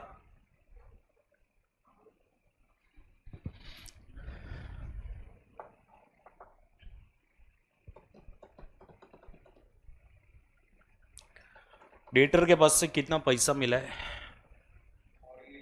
48,000। मैंने 14,500 रिकॉर्ड कर दिया है, ठीक है। 17,600 अभी भी मैंने रिकॉर्ड किया हुआ नहीं है। अब मुझे ये बताओ पहले कि डेटर्स के पास से कितना पैसा मिला अपने को? 48,000, right. What will be the journal entry for recording this 48,000? हाँ, मतलब कैश और बैंक अकाउंट डेबिट टू क्या आएगा? टू डेटर्स, ठीक है। तो उसका ये पहला इफेक्ट ऑलरेडी है कैश और बैंक अकाउंट के अंदर। Now we will be giving which effect? Second effect, ठीक है। So the second effect will be in our working debtors account में यहाँ पे आएगा बाय कैश और bank account and this amount will be 48,000.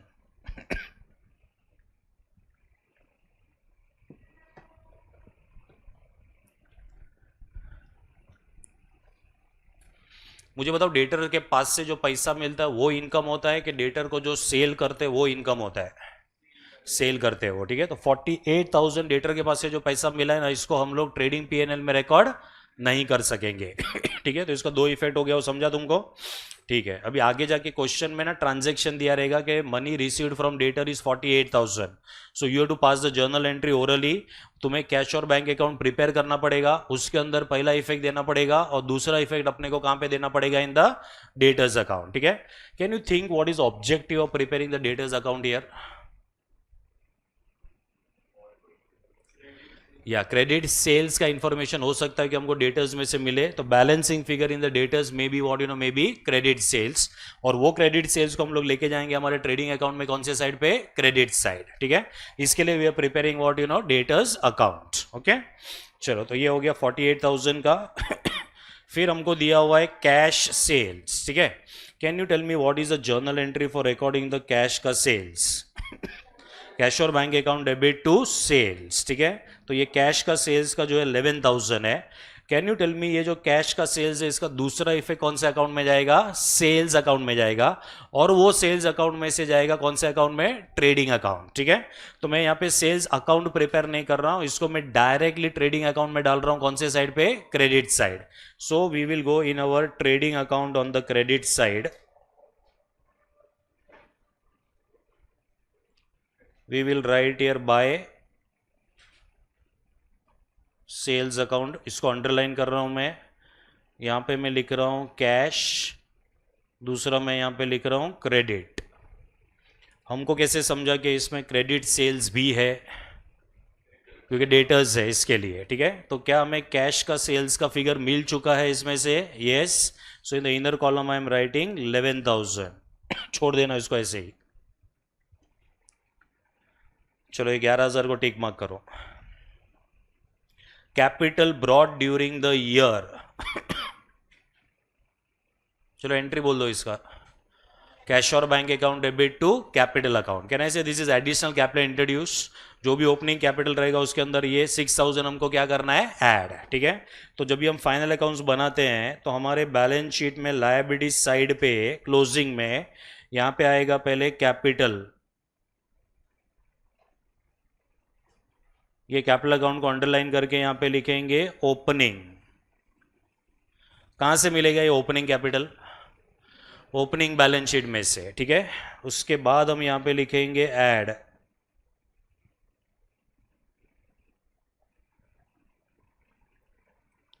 Additional capital. What is additional capital amount? 6,000।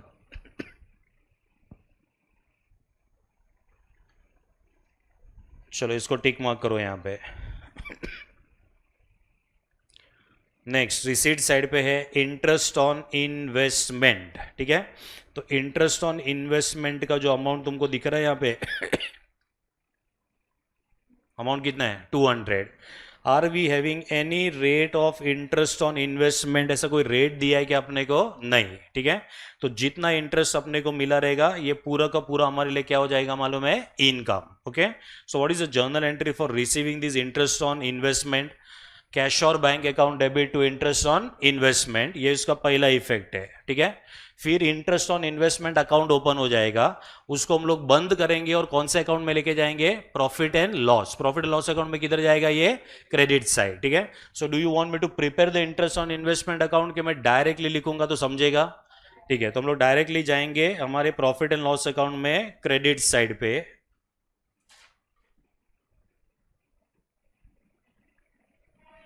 सो तुम लोग तुम्हारे पेज के साइज के हिसाब से देख लेना।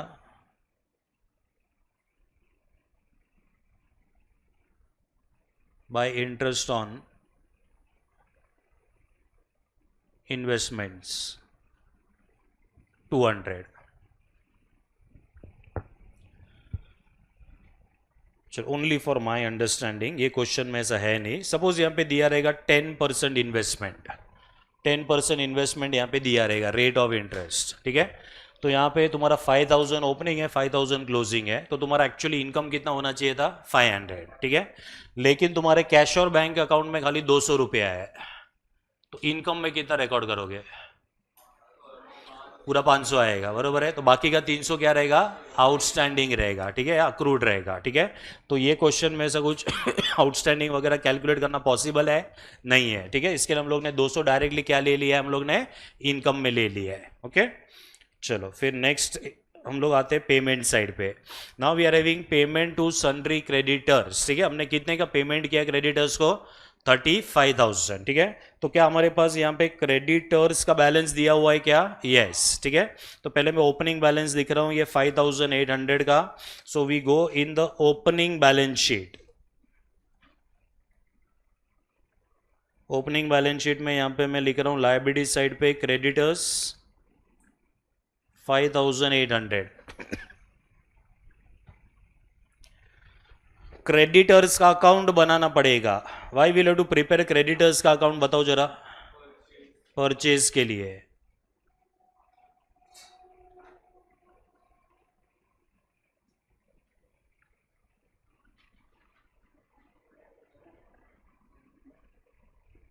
So buy balance brought down 5,800.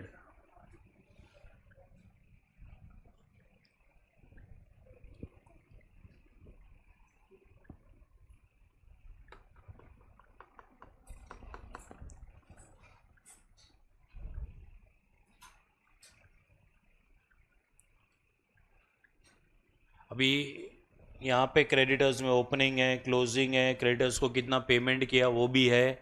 So what can be the balancing figure in the creditors account, credit purchases, ठीक है। Sometimes opening balance will not be given to us, तो क्रेडिटर्स अकाउंट बना के बैलेंसिंग फिगर क्या निकलना पड़ेगा, opening creditors. Sometimes closing balance नहीं रहेगा, तो ऐसा हर एक का पोस्टिंग करके चेक करना पड़ेगा कि बैलेंसिंग फिगर क्या है। अलग अलग क्वेश्चन में अलग अलग बैलेंसिंग फिगर हो सकता है, ठीक है। कितने का पेमेंट किया है क्रेडिटर्स को, बताओ जरा।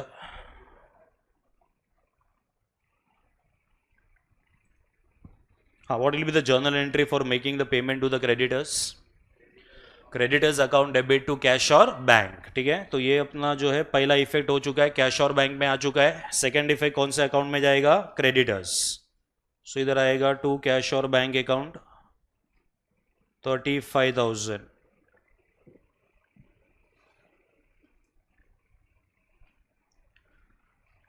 चलो फिर है सैलरीज। बोलो जर्नल एंट्री, बोलो सैलरीज का, salaries account debit to cash और बैंक, ठीक है। फिर ये सैलरीज का क्या करेंगे बताओ, पीएनएल अकाउंट में जाएगा, कौन से साइड पे, डेबिट साइड, ठीक है। अच्छा, ये सैलरी का पेमेंट है 6,500 का, कुछ भी आउटस्टैंडिंग या प्रीपेड का इंफॉर्मेशन नहीं दिया रहेगा, तो जितना पे किया उतना अपना क्या बन जाएगा, एक्सपेंस, ठीक है। सो ये 6,500 हम लोग रिकॉर्ड करेंगे प्रॉफिट एंड लॉस अकाउंट में डेबिट साइड पे।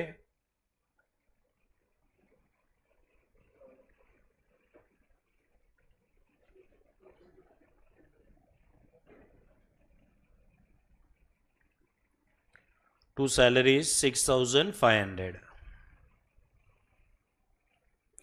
जनरल एक्सपेंसेस, सो एंट्री आएगा general expenses account debit to cash और बैंक, वो पहला इफेक्ट इधर है। दूसरा इफेक्ट देना पड़ेगा इसको पीएनएल अकाउंट में डेबिट साइड पे।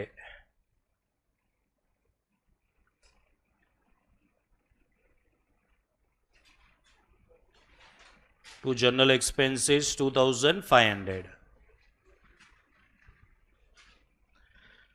रेंट एंड टैक्सेस, ये उसका पहला इफेक्ट है. सेकंड इफेक्ट हम देंगे पीएनएल अकाउंट में डेबिट साइड पे.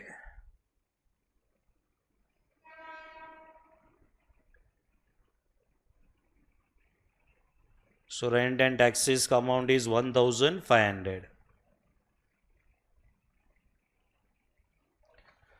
ड्रॉइंग्स दिया हुआ है, ड्रॉइंग्स का अमाउंट कितना है भाई?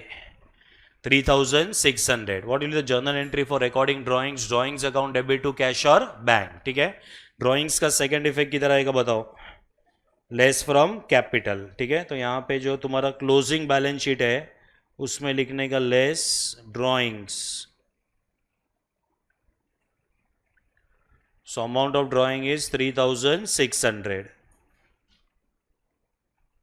हम क्यों एक ही इफेक्ट दे रहे खाली? क्योंकि जो तुम लोग देख रहे हो वो ऑलरेडी फर्स्ट इफेक्ट है. हम एक्चुअली में कौन सा इफेक्ट दे रहे हैं? अभी सेकंड इफेक्ट दे रहे हैं. ठीक है. चलो, अभी अगर कैश एंड बैंक अकाउंट नहीं बना रहेगा तो दोनों इफेक्ट अपने को देना पड़ेगा. ओके. उसके बाद में कैश परचेजेस है. What is the journal entry for recording cash purchases? Purchase account debit to cash और बैंक. ठीक है. तो ये क्वेश्चन में सिर्फ कैश परचेज है कि क्रेडिट परचेज भी हो सकता है? हो सकता है. कैसे पता चला? क्रेडिटर्स का अकाउंट है इसके लिए. ठीक है. तो इसको हम लेके जाएंगे ट्रेडिंग अकाउंट में डेबिट साइड पे. So go to the trading account debit side. You leave the first line.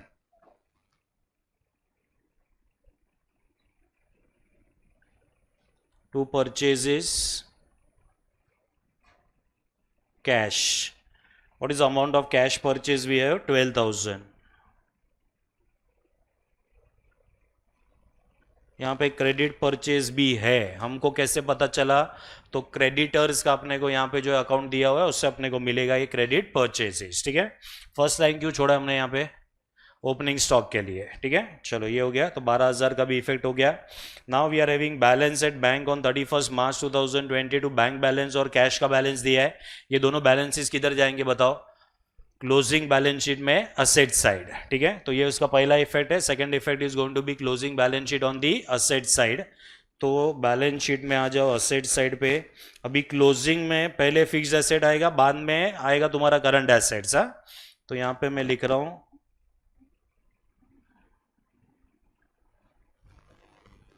Bank balance 6,400.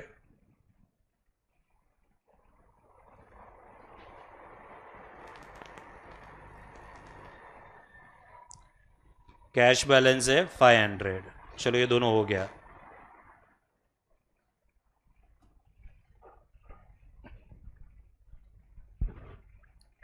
Are you able to link this whatever is going on? हाँ. चलो, कैश और bank account उड़ा दिया पहले हम लोग ने. Now let us come to what come to the opening balances. ठीक है. अभी ओपनिंग बैलेंसेस के पहले हमें कुछ और एडजस्टमेंट प्रोवाइड करना है क्या? We have to provide for what? Depreciation at what? 10% on machinery and furniture. ठीक है. तो पहले हम यहाँ पे चेक करेंगे मशीनरी का बैलेंस कितना है. So what is the balance of machinery? Opening balance 7,500. What is the closing balance? 7,500. ठीक है. तो पहला वाला जो 7,500 है वो लास्ट ईयर के बैलेंस शीट में जाएगा.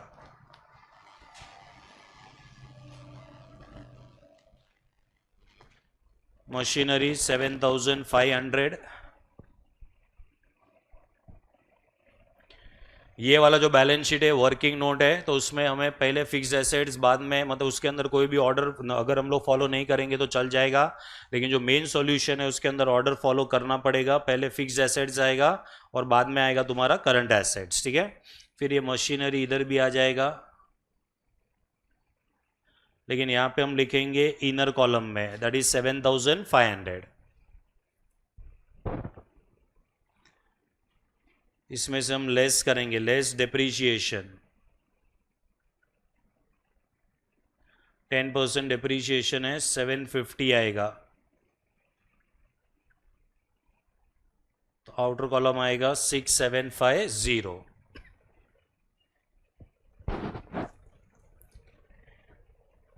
Let us complete the same for furniture also, क्योंकि फर्नीचर के ऊपर भी बोला है डेप्रीशिएशन प्रोवाइड करने के लिए. तो फर्नीचर पहले हम लोग जाएंगे ओपनिंग बैलेंस शीट में।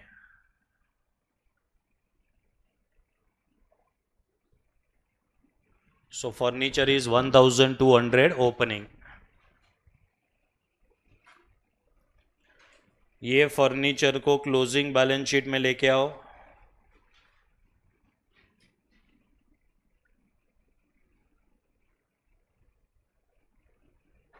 इसमें से भी लेस करेंगे डेप्रीशिएशन। 10% डेप्रीशिएशन कितना आएगा? 120।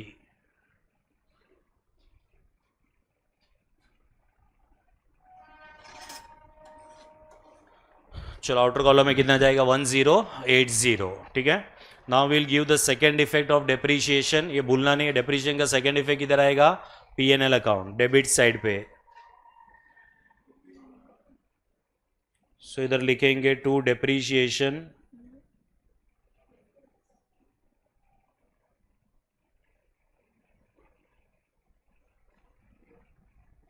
मशीनरी 750,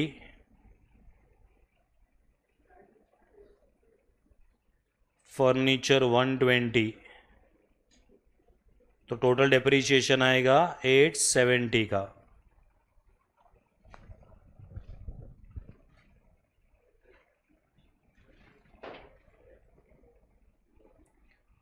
चलो मशीनरी ओपनिंग क्लोजिंग दोनों हो गया, फर्नीचर ओपनिंग क्लोजिंग दोनों हो गया। डेटर्स क्रेडिटर्स का क्लोजिंग अभी भी एडजस्ट करने का बाकी है। ठीक है, चलो ये हो गया। फिर हमें बोला है ₹800 against what? Against the doubtful debts. ठीक है, मतलब ये जो यहाँ पे जो डेटर्स दिख रहा है अपने को 17,600 का, इसमें से 800 रुपये और क्या करना पड़ेगा? अपने को लेस करना पड़ेगा। ठीक है, तो ये जो 17,600 है ना, इसको हम लोग लिखेंगे हमारे क्लोजिंग बैलेंस शीट में।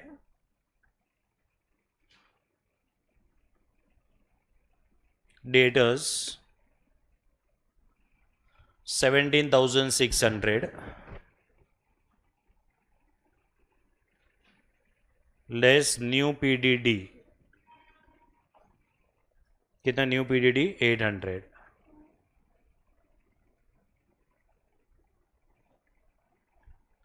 So this will be 16,000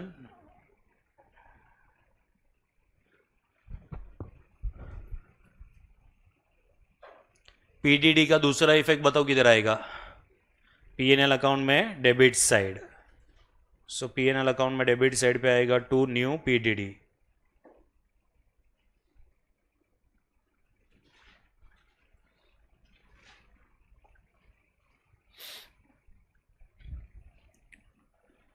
debtors account में आ जाओ।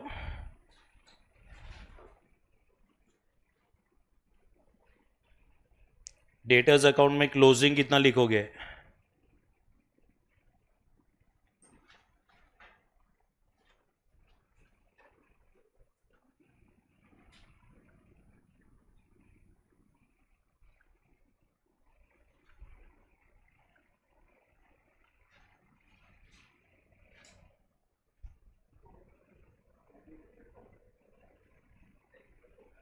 चलो by balance carried down.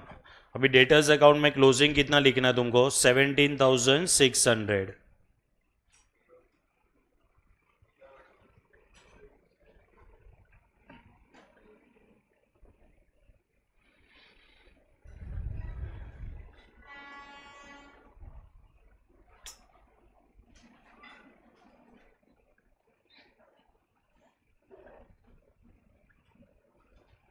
Debtors को टिक मार्क कर दो।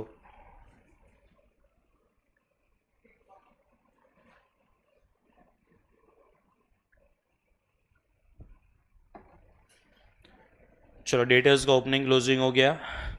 क्रेडिटर्स में अभी कोई एडजस्टमेंट नहीं है। ठीक है, तो क्रेडिटर्स का क्या करेंगे हम लोग? 7,900 ये तुम्हारे पहले तो क्रेडिटर्स अकाउंट में लिख दो उसको। सो क्रेडिटर्स अकाउंट में इधर आएगा टू बैलेंस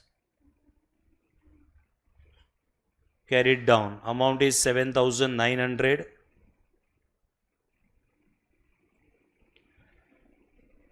सेकेंड इफेक्ट आएगा इसका क्लोजिंग बैलेंस शीट में लायबिलिटी साइड पे। क्रेडिटर्स 7,900.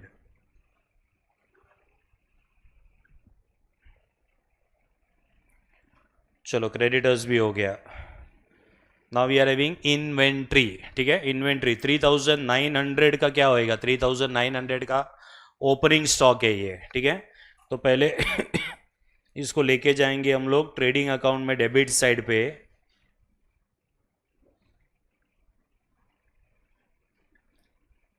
To opening stock 3,900. क्या तुम्हारे पास क्लोजिंग स्टॉक है क्या? So by closing stock.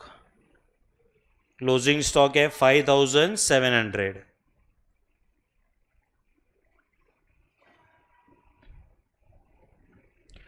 $3,900 का दूसरा इफेक्ट बताओ किधर जाएगा?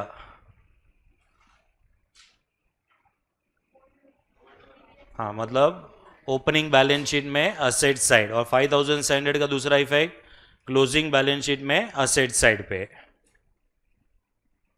अरे आ रहा है, समझ में आ रहा है क्या?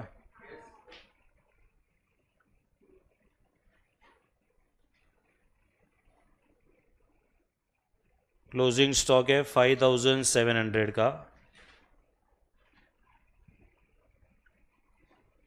और ओपनिंग स्टॉक जाएगा ओपनिंग बैलेंस शीट में 3,000. कितना आएगा ये? 900. चलो इन्वेंट्री भी हो गया. एक ही चीज़ बचा है अभी. क्या बचा है? इन्वेस्टमेंट. ठीक है, तो इन्वेस्टमेंट यहाँ पे आएगा 5,000, और क्लोजिंग बैलेंस शीट में भी आएगा इन्वेस्टमेंट्स 5,000.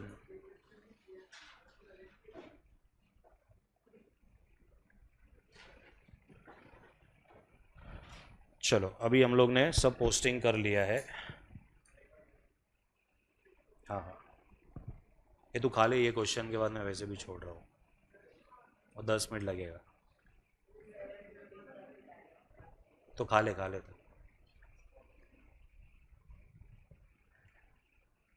खा ले, तेरे को बाजू के क्लास में जाके खाना है तो उधर जाके खा ले.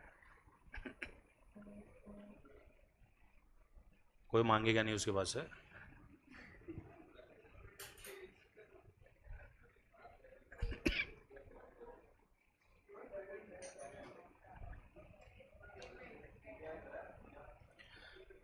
रुक जाना, इसका क्लोजिंग प्रोसीजर पूरा बता रहा हूँ मैं. हाँ, हे वाया कैसे भी क्लोज मत करना.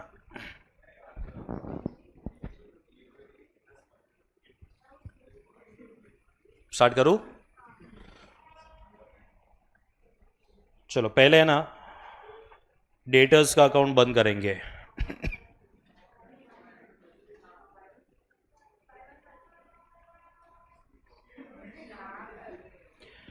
डेटर्स के अकाउंट में देखो क्या क्या अवेलेबल है. ओपनिंग अवेलेबल है, क्लोजिंग अवेलेबल है, और डेटर्स के पास से कितना पैसा मिला है ये अवेलेबल है. ठीक है, what is missing in the debtors account? ये चलो बताओ, what is missing in the debtors account? Credit sales मिसिंग है. ठीक है, तो यहां पे आएगा टू सेल्स.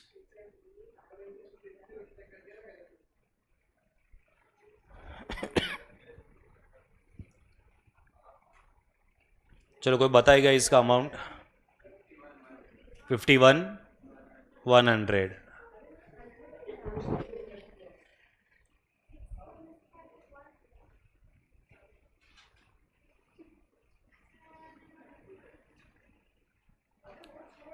$65,600 टोटल है, बराबर है. 51,100 है ना, क्रेडिट सेल्स है. ये क्रेडिट सेल्स है, ये जाएगा ट्रेडिंग अकाउंट में क्रेडिट साइड.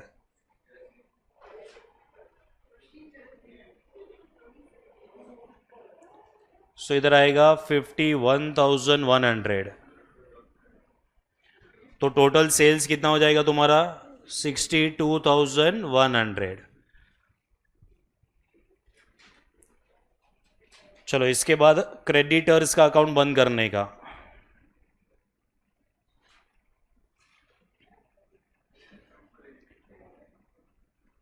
ये जो अकाउंट्स हम लोग क्लोज कर रहे हैं उसका कोई भी रूल नहीं है क्योंकि अलग अलग क्वेश्चन में अलग अलग वे से क्लोजिंग होएगा.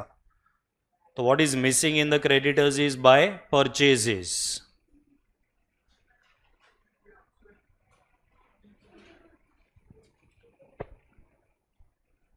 $42,900 is the total. 37,100. ये परचेज को लेके जाओ ट्रेडिंग अकाउंट में डेबिट साइड पे.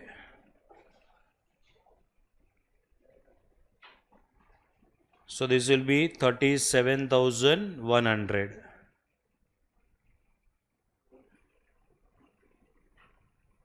So 49,100 is your total purchases. पहले ना वर्किंग नोट में और एक लास्ट ईयर का बैलेंस शीट है, उसको बंद करो.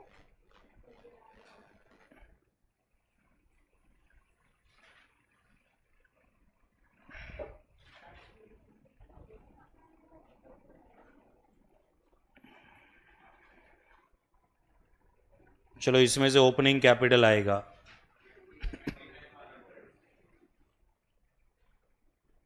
$29,100 ओपनिंग कैपिटल. इसको लेके जाएंगे क्लोजिंग बैलेंस शीट में.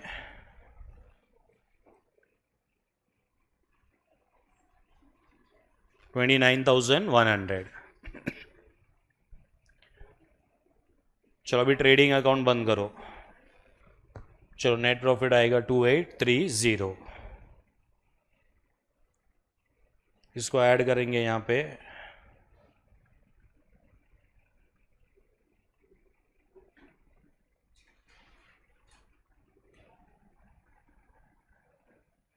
ड्राइंग्स लेस था ना.